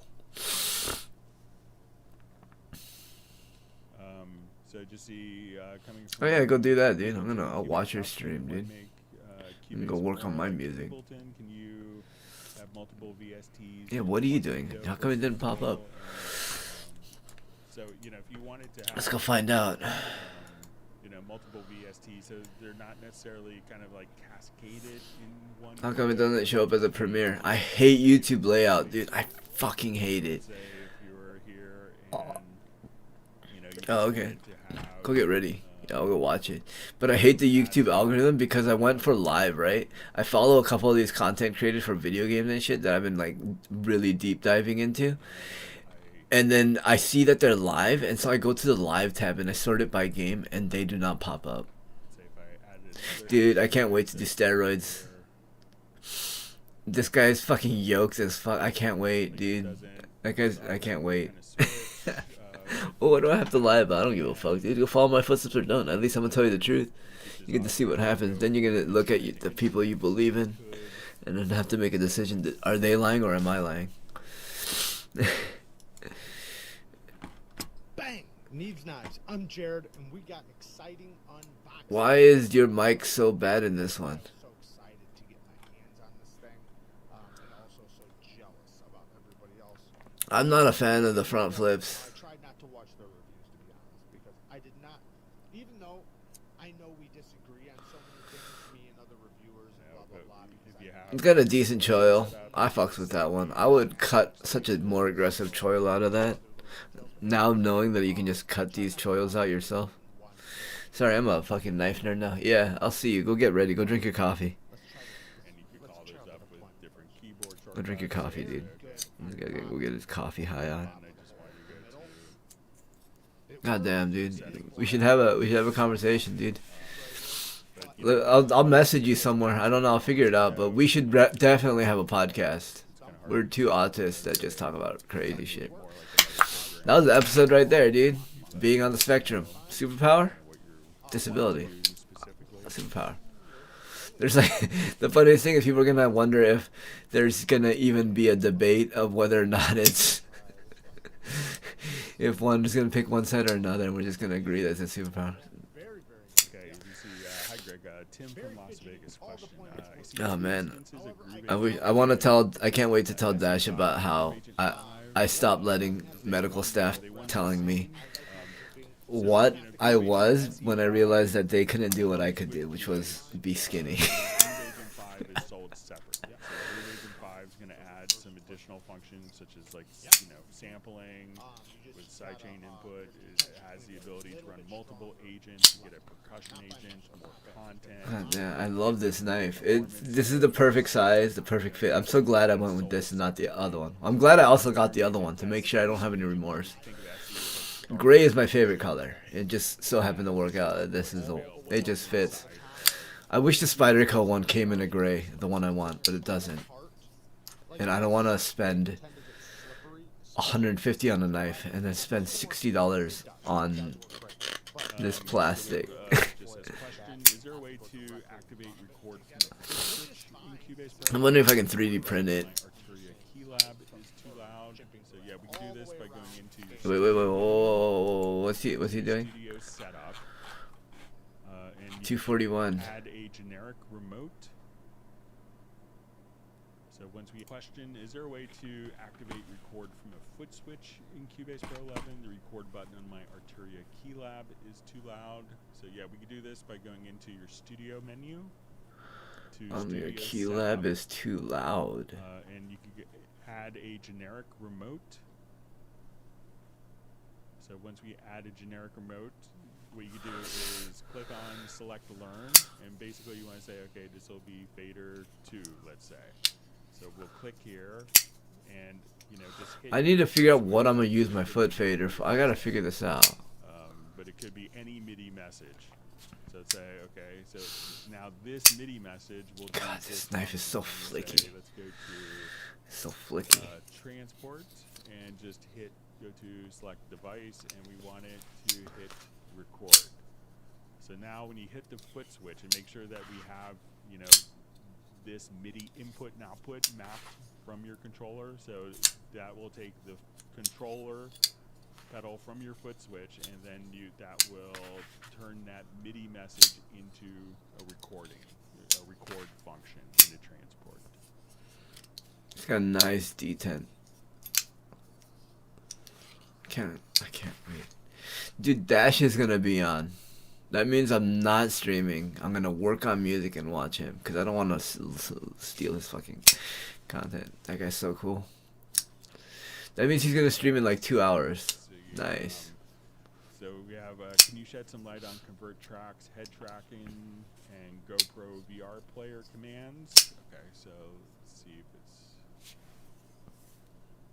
from here. So let's say if I want to convert tracks, so let's say I have a stereo recording here, and I want to just take that particular recording and turn that stereo interleave file, where you have the left and right channels together in the stereo file. And at this point, I want God, it just to feels go this to is like the my, perfect size. project, and we'll say convert tracks. And I'll The say next one I get is gonna be a multi-channel 3-inch. to mono. So at this I don't point, think I'll 2.5. do that, and that will automatically convert the stereo track to 2 mono tracks. Okay. When we I'm get gonna into watch a video on tracking, foot pedals. That's when Alright, we could get let's edit another video. more I can't just sit here. into, if you're I working can with edit another one. HRTF, like the little, almost like the virtual reality goggles. So if you wanted to do the different, like, as you move your head, where you're in kind of a, What did I release? immersive, immersive audio functionality. So like you could mix so that as you move your head, you're like, let's say you're facing forward and you hear a car to your right, that as you move to look at the car while you're wearing the head tracking, that, and this is often typically used with, like, Oh, that's what I was like doing. an Oculus. So at that point, if you hear a car to your right, you move to the right to look at the car. The audio positioning of the car can automatically match what your head position is doing, and it's tracking kind of your head movement. And the VR player allows you to play back 360-degree video so that you can, as you turn around in a complete circle, that the video will line up. So that's how that works.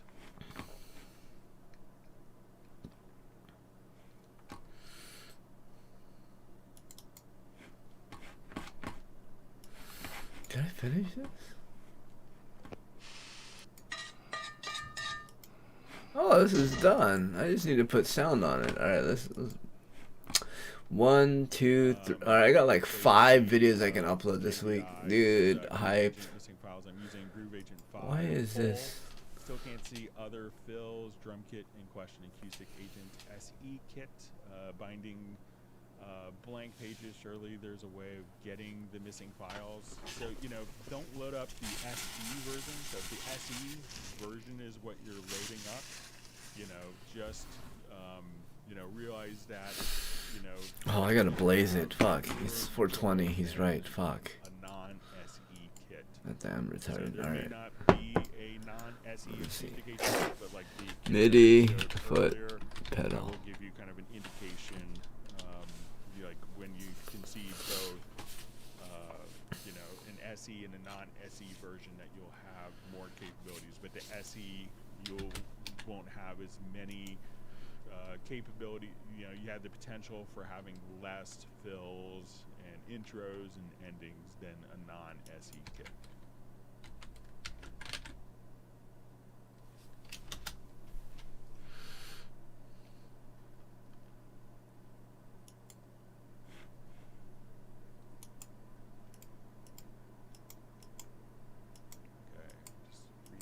Comments. Thanks for all the great questions.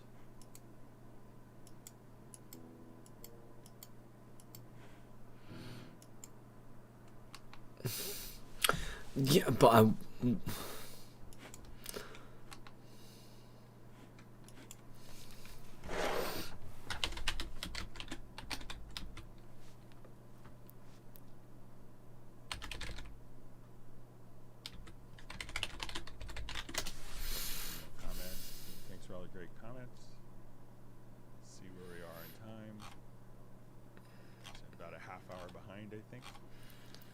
like, what do people use with it?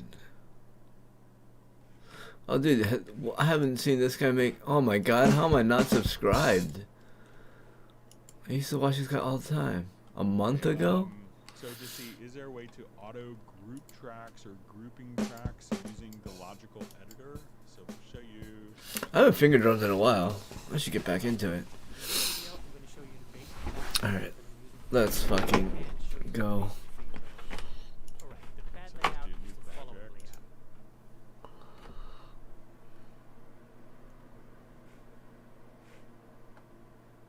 Kicks in the middle, that's interesting.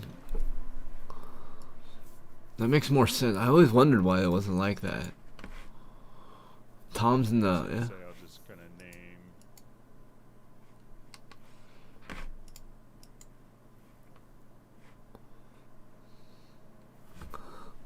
What the fuck? Is he not Dash? And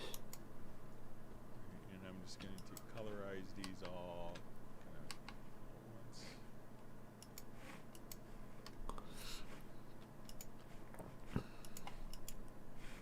What is this? Oh, he has a podcast?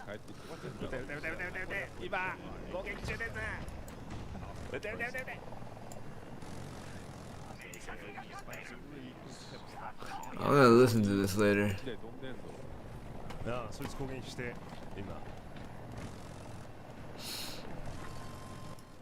This is what Battlefield looks like?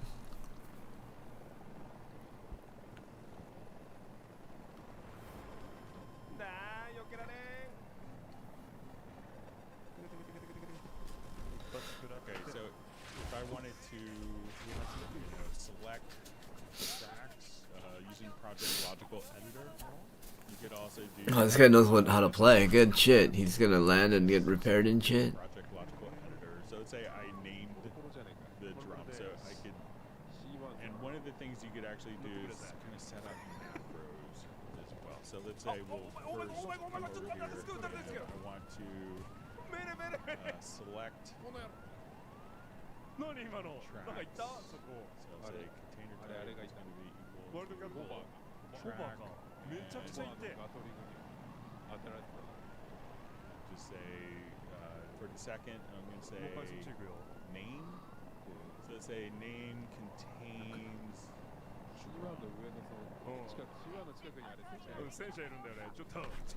can set multiple conditions. You can say kick, snare, different names as well. So let's say at this point I want to select all tracks that have the word drums in it, or whatever word that I see that is appropriate for the setting. Now, if you wanted to group these together, what you could do is go, so we could actually have it trigger a macro. And interestingly, you could trigger a macro, but not a single. So I'm going to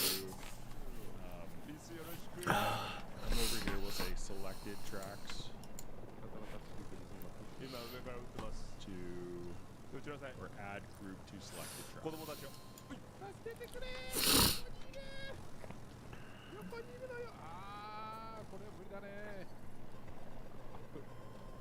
Oh my god! Okay, so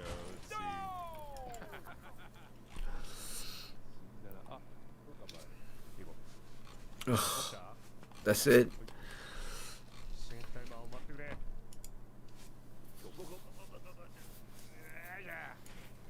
Let's go. あそこだ C1 をやるぞ。ただ結構 A 持ちるあたが戦車5本。やった。あーオーバーヒットしちゃった。一旦離脱した方がいいかもね。あーこれあれか。スマートボーゲームね。対空系か。あー一発はおかしくない？なんで？いや一発じゃなかったと思う。 Alright, that's enough of that. Let me just read through these questions, see if there's anything I need to.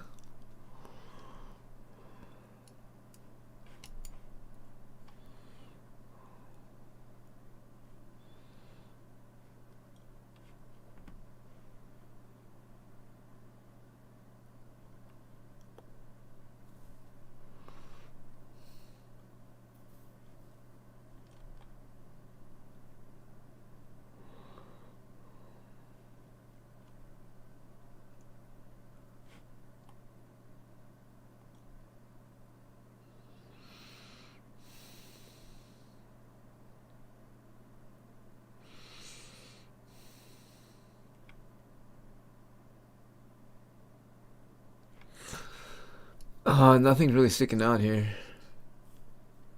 Find this real quick. So. Let me go look at last week's, cause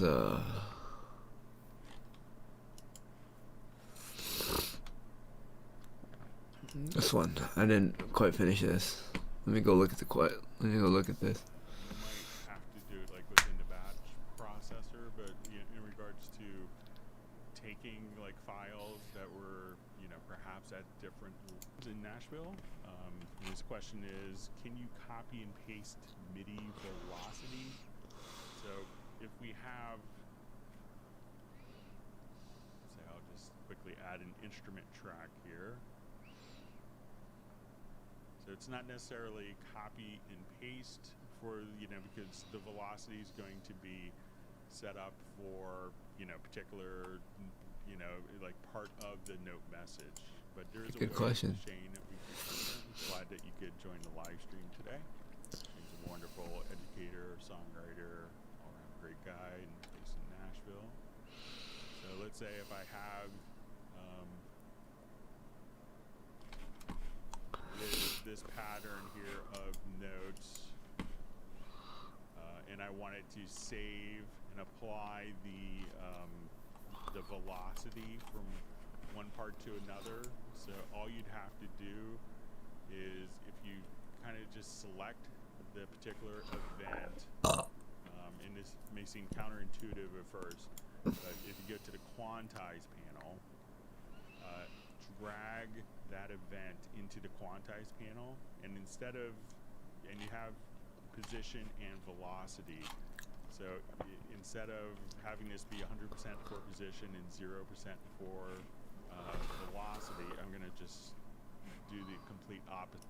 To apply the Here we go. the velocity from one part to another. So all you'd have to do is, if you kind of just select the particular event, and this may seem counterintuitive at first, but if you go to the quantize panel, drag that event into the quantize panel, and and you have position and velocity.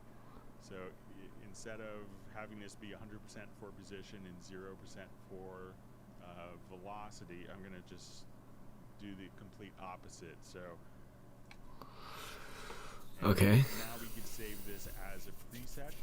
So let's say I come back over here and I have everything totally maxed out, and at this point I want to apply this particular that velocity change. So now I could just come over here and quantize, and we're not quantizing the position, but we're going to basically apply the velocity from that preset. So you can just kind of hit Q, and then your velocities, that pattern will be there. So once you Oh, crazy. quantize panel, drag the event over, and then just set the position to 0% and the velocity to 100%, and then you could copy the velocity over.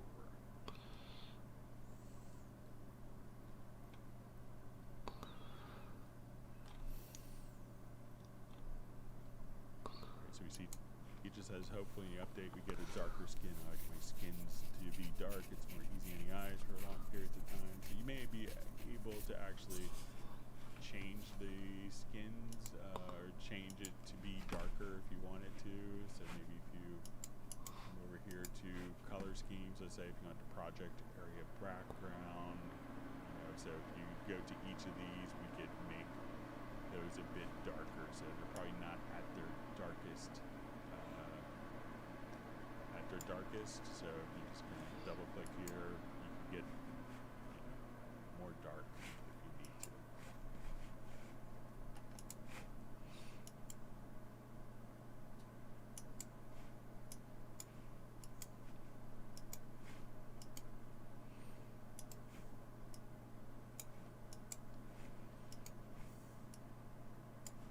Great.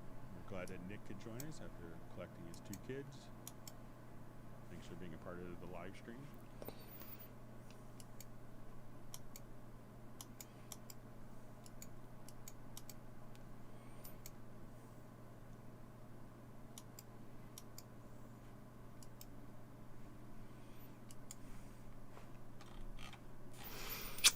I want this to be darker.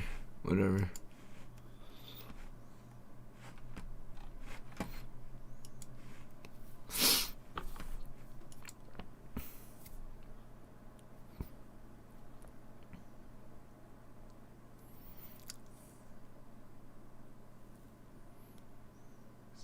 Teams are having some computer problems. Sorry to hear that.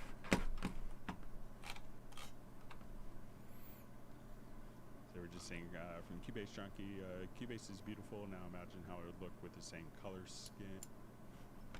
So we're just saying from Cubase Junkie, Cubase is beautiful. Now imagine how it would look with the same color skin as Groove Agent. So I'll just open up Groove Agent again, but I think this might be. So, you could probably just work on, check again in the preferences where you could say,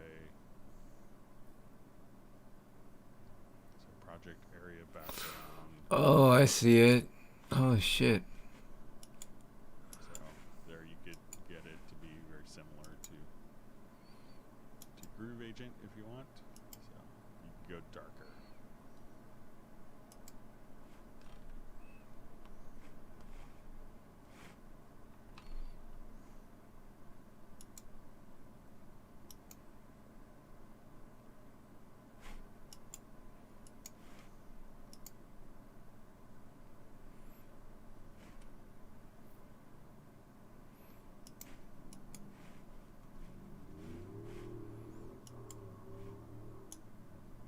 Alright, so we see from Dan Freeman, is audio warp resolution only used for swing, not snapping to grid? Does a lower, so you could use it for snapping to the grid as well. So let's say if I'm here, right, and I have this, and say I have my hit points kind of figured out here, and I want to create warp markers. So at this point, you know, if I wanted to just, you know, quantize, I could say, okay, let's quantize this to quarter notes. And then as I do this, we'll just make sure that the audio warp quantize is on. And, you know, we could, you explained lanes. Does that apply to MIDI editing as well? Does it work that way? So you could do like comping just like that for MIDI information as well as audio. So you could do lanes for MIDI, or, you know, and you have different record modes so that as you record in, so let's say, let's mute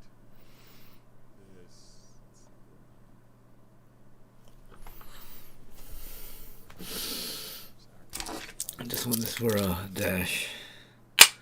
Cheers. So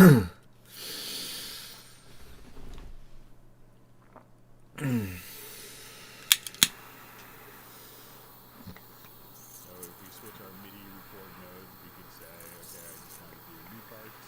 So, and I'll just go here, let's say.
But it could be contingent on your MIDI record modes as well, which there are several of them.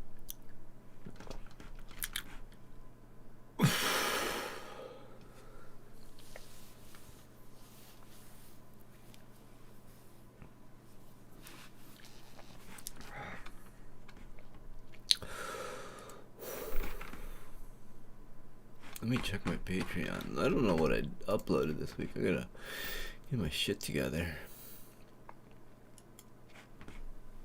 See, guitar Lucius. Just said 4 hours, you can do that same exact thing both ways. That's great. Alright, we have Tiago checking in from Brazil. We have Cape Town. Oh, okay, so I did alright, so I did that. Thanks for joining.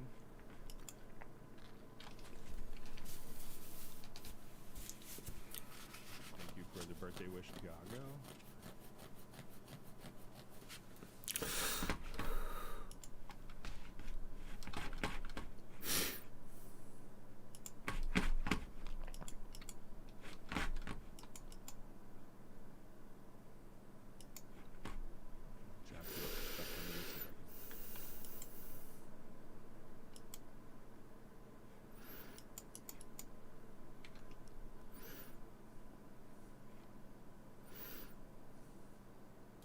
Alright, so we see chord track question. Can we derive arpeggios from them? So let's give it a shot. So, you know, there are like arpeggio plugins that come with Cubase, but let's come over here and say I just wanted to just delete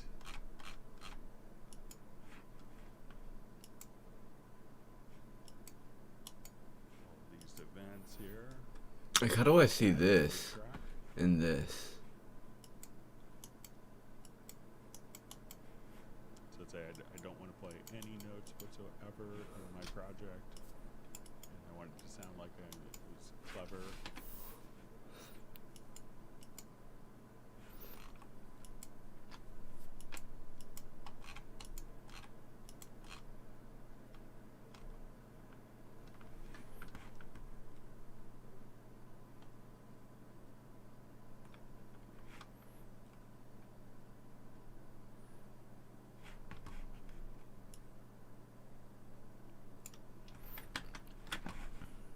So let's say I'm gonna just choose this to use monitor tracks. I'm gonna monitor enable this. So let's say now we listen to it. I have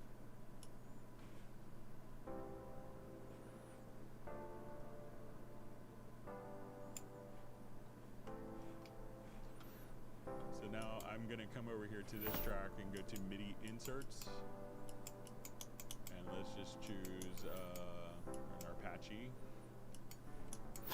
Why is this shit always... Eighth notes instead. Make the length. I swear to God, I always look this up and then I always have the same fucking issue. Okay, I want to set my key range to 24.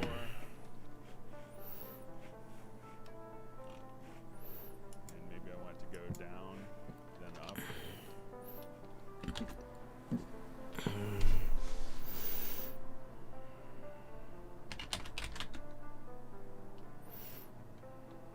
We're just going to change, different random arpeggios. So you could do all that without actually recording anything, which is kind of cool.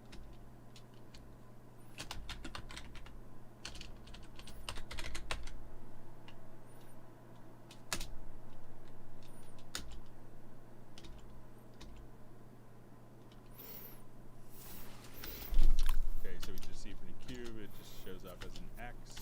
And Why is my loops always... so let's say if I come over here to the chord pad and drag an empty one. So if I drag an empty chord pad, I get... We have a question. Why is the library audio loops not following project tempo? It used to work flawlessly before.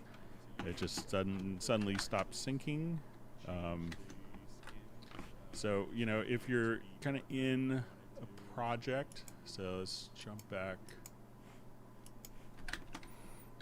That's what I'm saying. this project here. So if we wanted to have files that were syncing,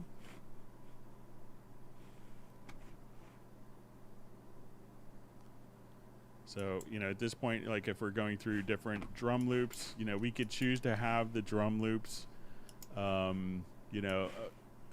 audition, so if you wanted to come here, we could audition in the tempo of the drum loop. So Yeah, but then whenever I drag it in, it's always different. This is the most frustrating thing. But let's say if I switch from 100 beats a minute to 50 beats a minute,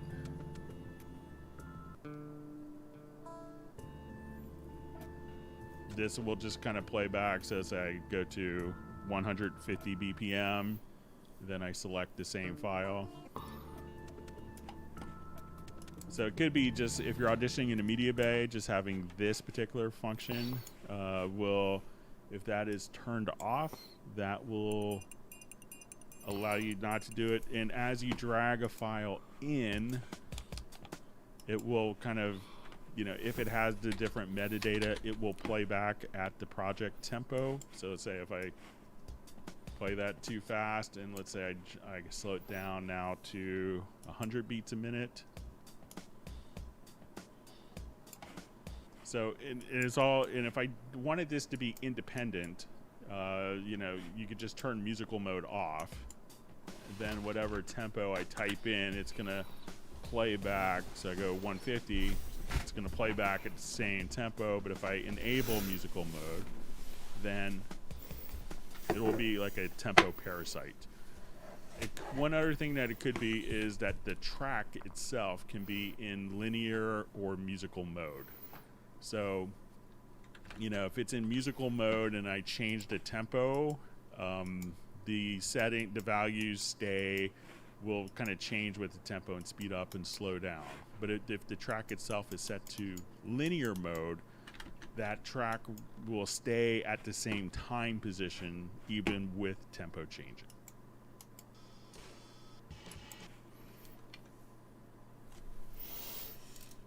That's not it at all.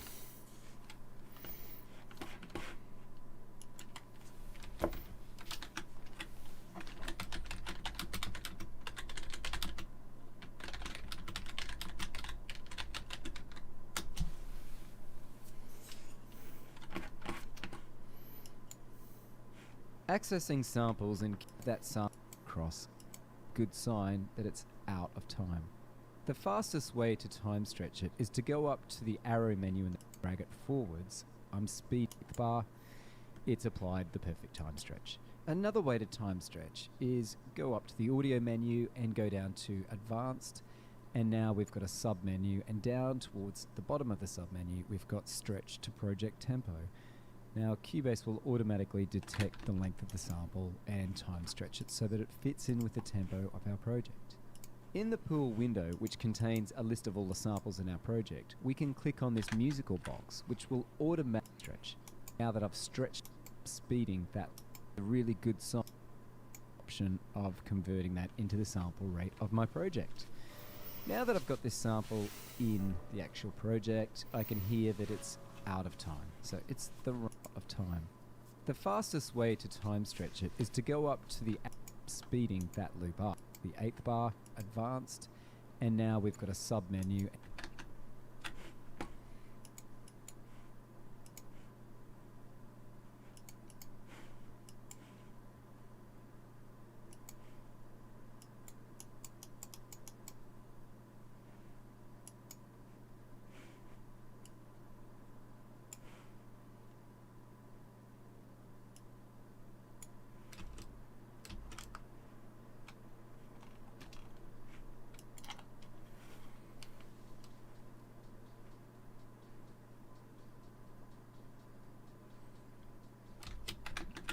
And down towards the bottom of the submenu, we've got stretch to project tempo. Now Cubase will automatically detect the length of our project. In the pool window, which contains a list of all the samples in our project, we can click on this musical box, which will automatically make this loop or sample. We can click on this musical box, stretch it so that it fits in with the tempo of our project.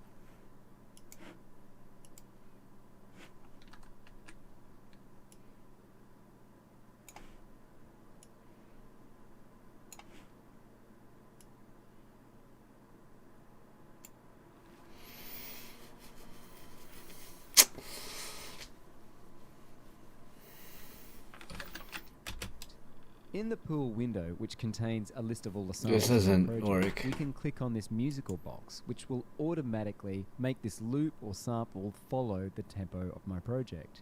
So now it's perfectly in sync with my original tempo, and I can enter a new tempo, and automatically it's adjusted that sample so that it fits perfectly in with the new tempo and whichever tempo I select from this moment on. A lot of what I've just shown you is custom. Is that what's gonna happen? Let's see. This musical mode, right? Right. Now let's see what happens. Oh, it actually worked.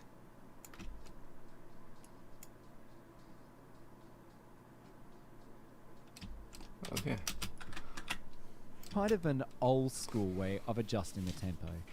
Now we can use the media bay to preview and import loops, and if these 3 buttons are checked down here in the bottom right hand corner, then everything we preview in the media bay is going to be perfectly time stretched, and also it will align to our project. So if we hit play in the transport, the media bay is going to play that sample in perfect context with our project. And now when we drag it out, you'll see that the end of this sample is matched perfectly to the end of the 8th bar, and it's perfectly in time with the tempo of our project. Once again, we can time stretch it just by hit play in the transport. The media bay is going to play that sample in perfect context with our project. And now when we drag it out, you'll see that the end of this sample is matched perfectly to the end of the 8th bar, and it's perfectly in time with the tempo of our project. Once again, we can time stretch it just by grabbing the time stretching tool in the arrow drop down menu.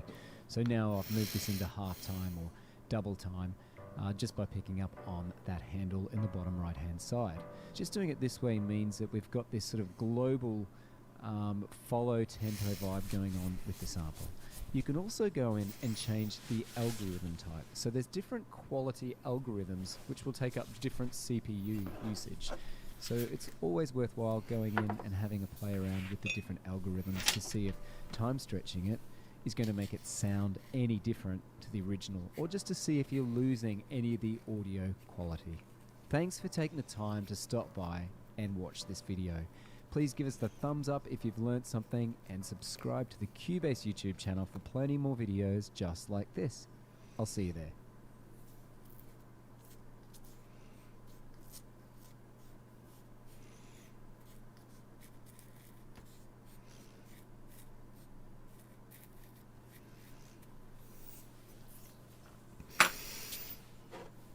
They make it sound so simple and it never fucking works.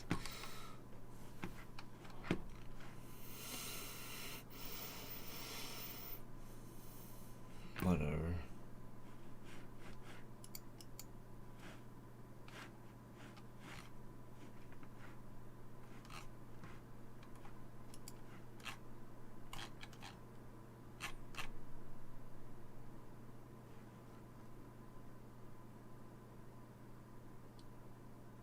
We have a question. Why is the library audio loops not following project tempo? It used to work flawlessly before.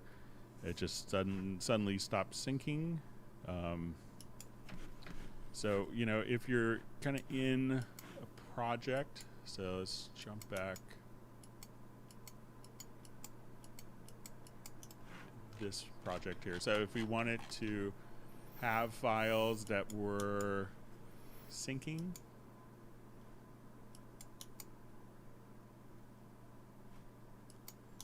so, you know, at this point, like if we're going through different drum loops, you know, we could choose to have the drum loops, you know, audition, you know, so if you wanted to come here, we could, you know, audition in the tempo of the drum loop. So if I'm here,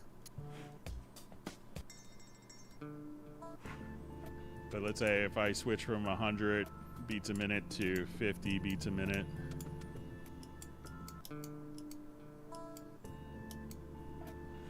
this will just kind of play back. So say I go to 150 BPM, then I select the same file. So it could be just, if you're auditioning in a media bay, just having this particular function will, if that is turned off, that will allow you not to do it. And as you drag a file in, it will kind of, you know, if it has the different metadata, it will play back at the project tempo. So let's say if I play that too fast, and let's say I slow it down now to 100 beats a minute. So it's all, and if I wanted this to be independent, you know, you could just turn musical mode off. Then whatever tempo I type in, it's gonna play back. So I go 150. It's going to play back at the same tempo, but if I enable musical mode, then it will be like a tempo parasite. One other thing that it could be is that the track itself can be in linear or musical mode. So you know, if it's in musical mode and I change the tempo, the values will kind of change with the tempo and speed up and slow down. But if the track itself is set to linear mode, that track will stay at the same time position even with tempo changes. So, so a couple things to check.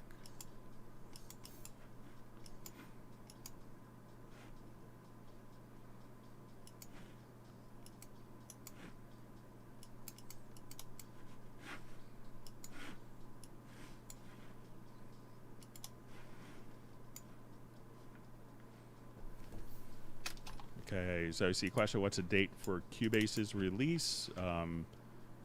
So it's, you know, when it's announced, you know, and then when it's ready, you know, I think, you know, we'll find out. So the release date hasn't been announced yet, so.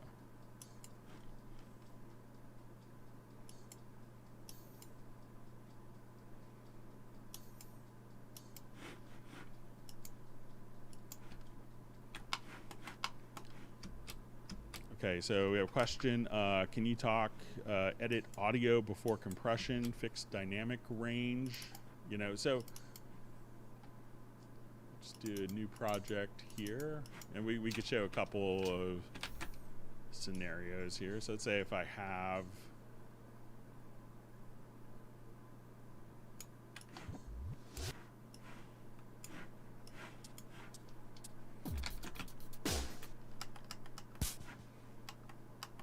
try to find something that's not so compressed already.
See if I can find something quickly. It's not.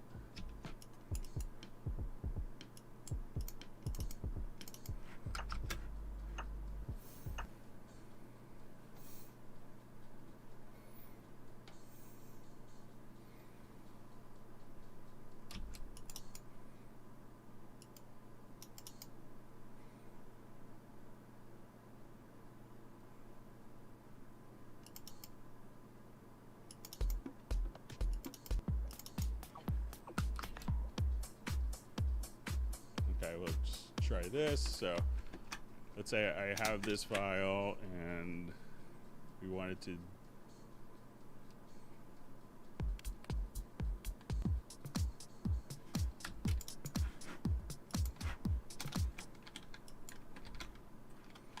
okay, so you know, if you're doing kind of, you know, so you often like editing will be kind of, you know, slightly different for, you know, than the dynamics, but it could be that maybe the dynamics were already kind of embedded in the file. So let's say if I have these two files and I kind of separated them. So let's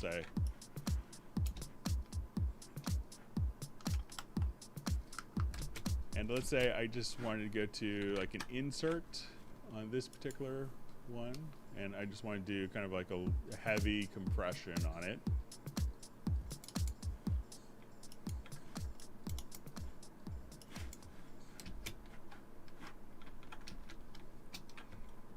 So let's say I just put this on. So we're going to lose some of our dynamic range. Just like totally squashing it.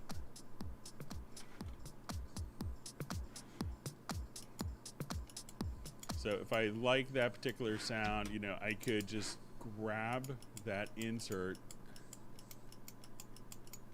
effect and I'll apply that to the file. So at this point, I'm just going to take this insert, drag it over, and now it's kind of compressed that file. And I'll just kind of modify it there just to kind of give you a sense and add a bunch of makeup gain. So, you know, when I look at these two files, like in the sample editor, you know, I could see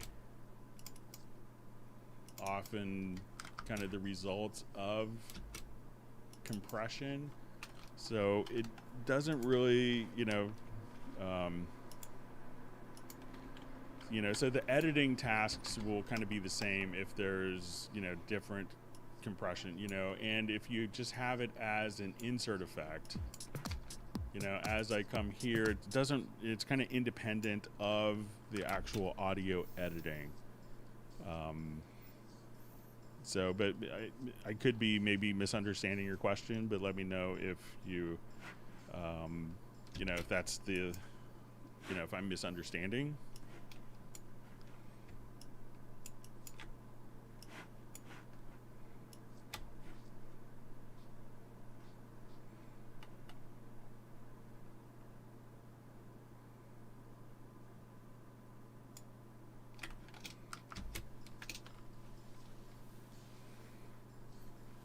Okay, so just seeing a comment from Andy about,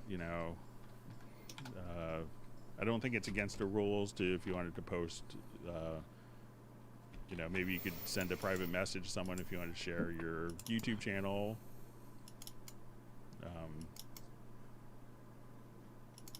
right.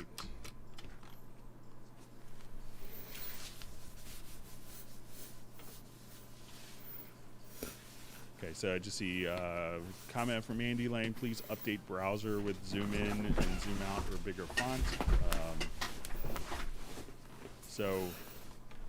And I guess this is probably for the media bay. And sometimes when we have your media bay, and I can see where, you have, but often it's not uncommon for our users to, need to be able to access, hundreds of thousands of files in media bay, and working with such large numbers, that's why kind of the font could be a little smaller, but I could pass that on as a suggestion. But let me just see if I go to like my loop browser, if that, so. And, we've got people also will just put on a separate display monitor so that that could be running at different resolutions as well. But I'll pass that along, Mandy. Thanks for the comment.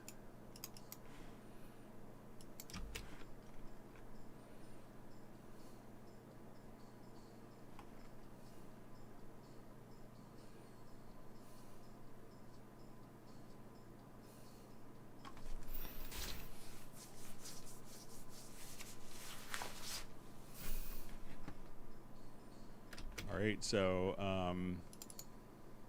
just see a question is, anyone tried Nuendo? So Nuendo will have all, currently has all of the features that Cubase has, but it also has some very specialized editing and functionality. So it's going to include support for Dolby Atmos. So if you want to do kind of spherical surround processing with height, it's going to have tie-ins to game audio engines, such as Audio Kinetics Wise. It's also going to allow you to do like really phenomenal ADR, like replacing dialogue in films, reconforming. It has kind of network collaboration built into Nuendo. It's going to have, but basically if you're, doing music production, it'll be the same. But if you're doing, post-production, some additional sound design, those functions is what Nuendo will offer over Cubase.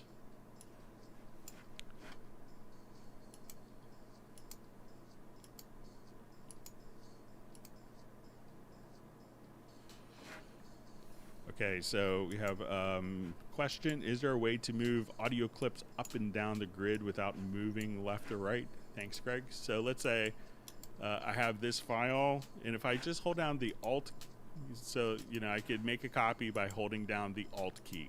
And if I started to move it downward vertically, then so the direction I moved it first. So now I can move it while holding down the Alt key, and I can make a copy. So I undo that. So let's say I hold down the Alt key again. I see the copy, but now while holding down the Alt key, I hit the Control or Command key. And that will restrain the direction. So I'm going to move this vertically first. And now I can't move it in time. Another function you could do is you could set up key commands, and you could do this under the nudge. So there's a nudge key command for up and down. So let's say we'll go to the nudge category.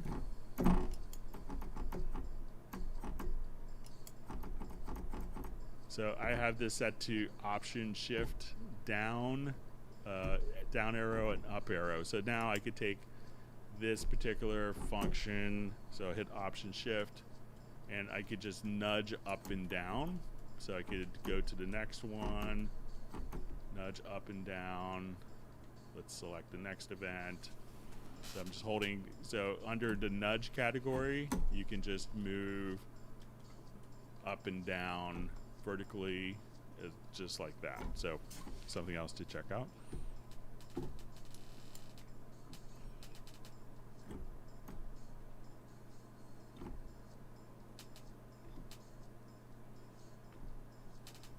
Okay, so I see more speculation on Cubase 11 release date. So I'll be happy to show it to you guys when it's available.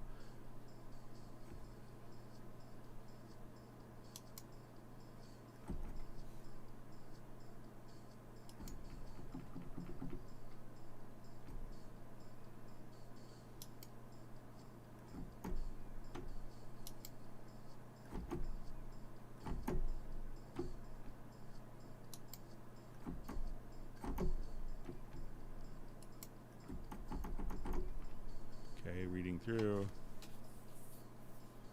All right, so we have Jazzy Spoon, longtime Cubaser, first time being on one of these Club Cubase Hangouts. Thanks for joining us, and hope to see you on future Hangouts. And anytime you have a question, just let us know.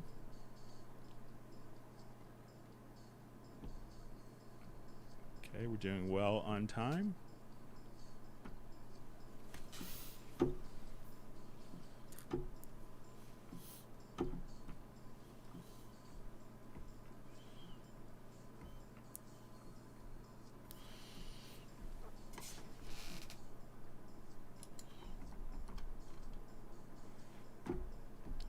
Through comments. Thanks for all the great discussion.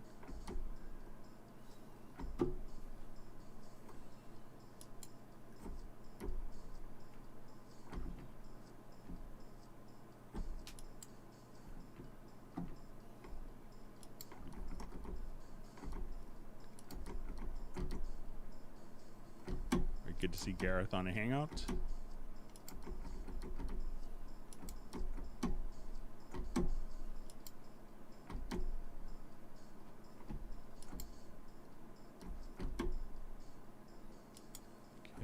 Through more comments.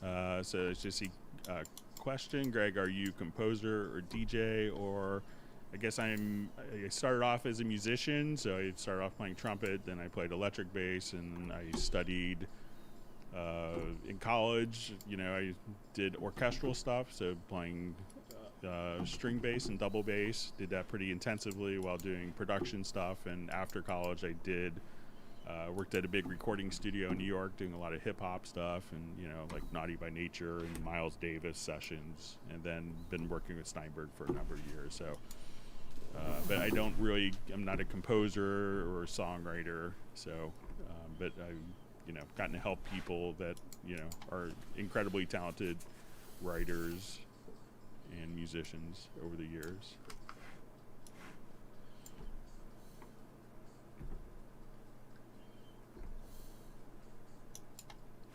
Okay, hi Greg, hope you're well. Is there an option to copy automation keyframes in the render in place settings?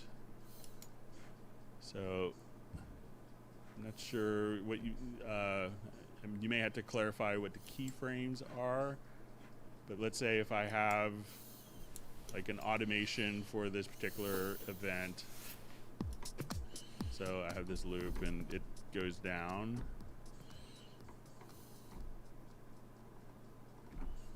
And if you wanted to embed that within the, if you wanted to embed the automation within the render in place, we could go to render in place, go to render settings, and we want to choose complete signal path. And at this point, I'll just click on render, and we should see the audio file here if I did everything. Just try that one more time. So just make it kind of loud and soft.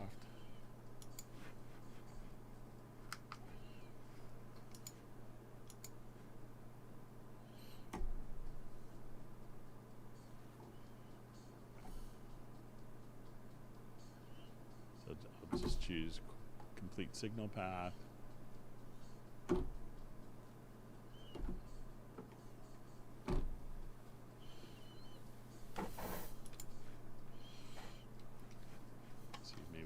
Try on one more part, but I think if you choose a complete signal path, that then the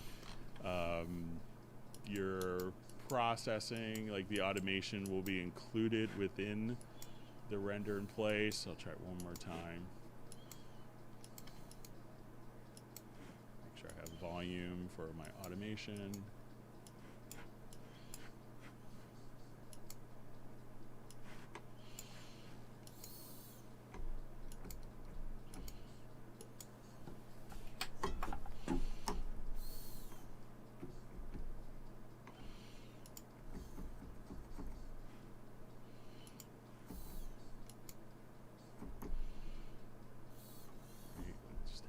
This.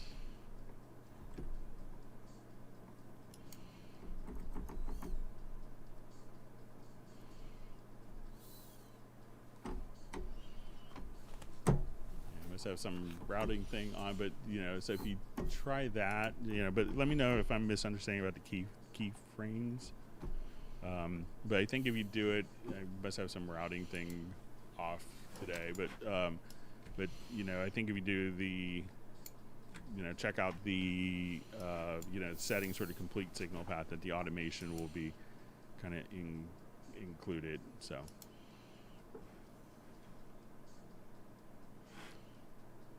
I see a comment indicating that I'm the Oracle. I just kind of move a mouse and talk and hit a couple keys on the keyboard. So lots of really smart people make my job easier in Hamburg.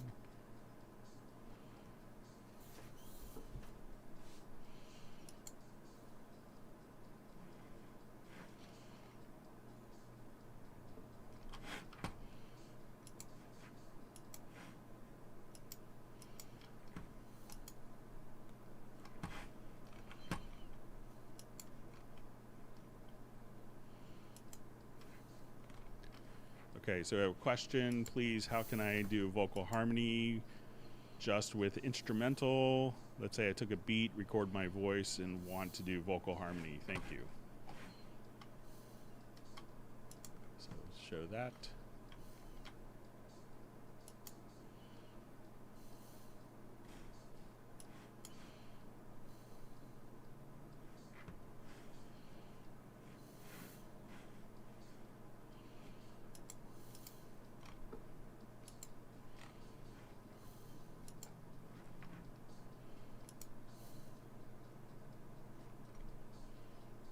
All right, so let's say I have this particular file and I wanted to do harmonies. So let's say I'll just play just a little.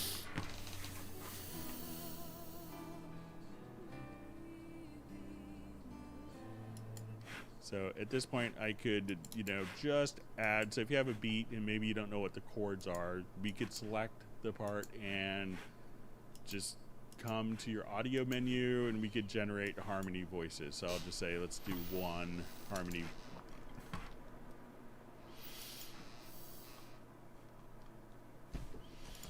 Here to color schemes. Let's say if you want project area background.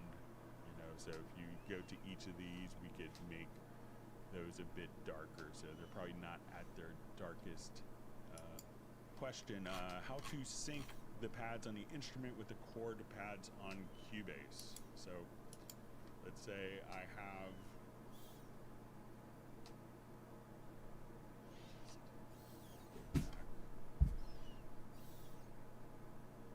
right, so let's say if I'm here and activate the project. So once we go to the chord pads, we can see the trigger notes kind of assigned here. So I'll go ahead and turn off the arpeggiator. So we could set chord track to trigger these particular.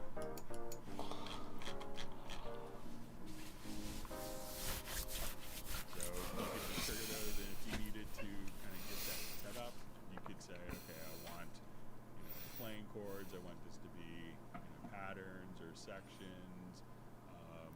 And then you could also, if you wanted to go to more settings, you could say, I want the pads remote range to start on D sharp 3 or C0. So we could set the range directly here. And then you could also add other remote controls. So if you say, okay, I want to do sections, I want to select mute players, I want to have different subsections, and so you could do that right there. So once you have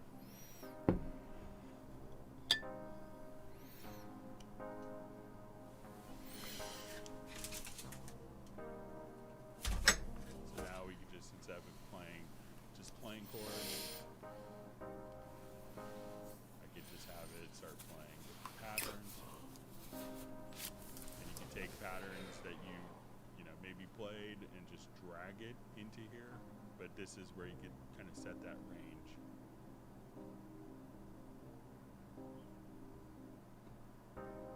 So once again, just kind of click right over here and go to the chord pad settings, and you can set the remote range right there.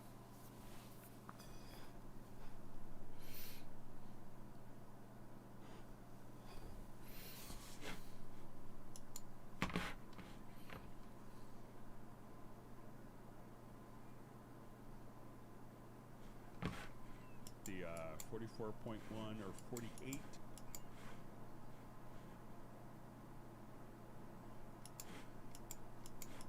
Question, can we derive arpeggios from them? So let's give it a shot. So, there are like arpeggio plugins that come with Cubase, but let's come over here and say I just want it to just delete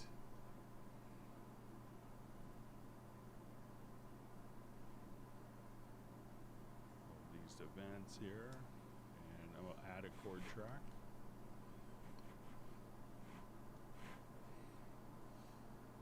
So let's say I don't want to play any notes whatsoever in my project. I want it to sound like it was clever.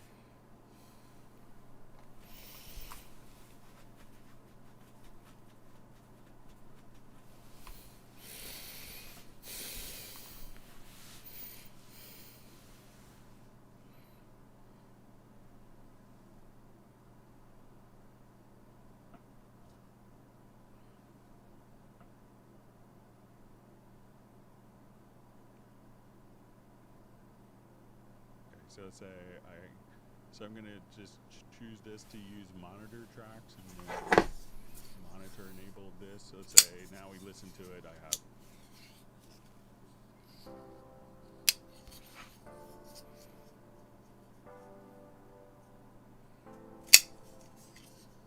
so now I'm gonna come over here to this track and go to MIDI inserts, and let's just choose are patchy.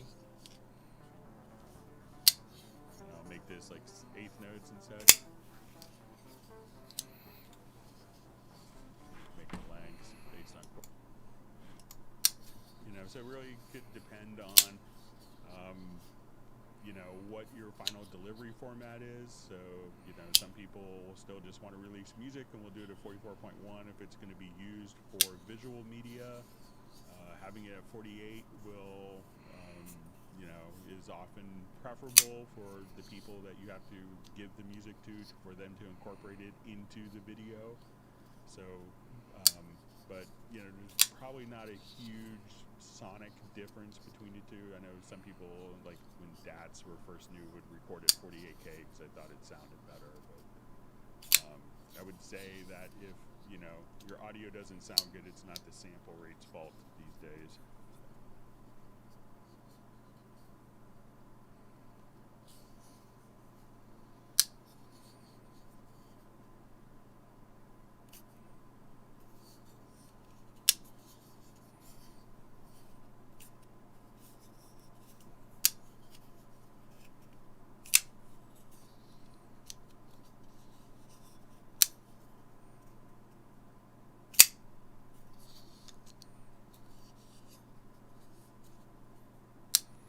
Comments. So thanks for all the great discussions.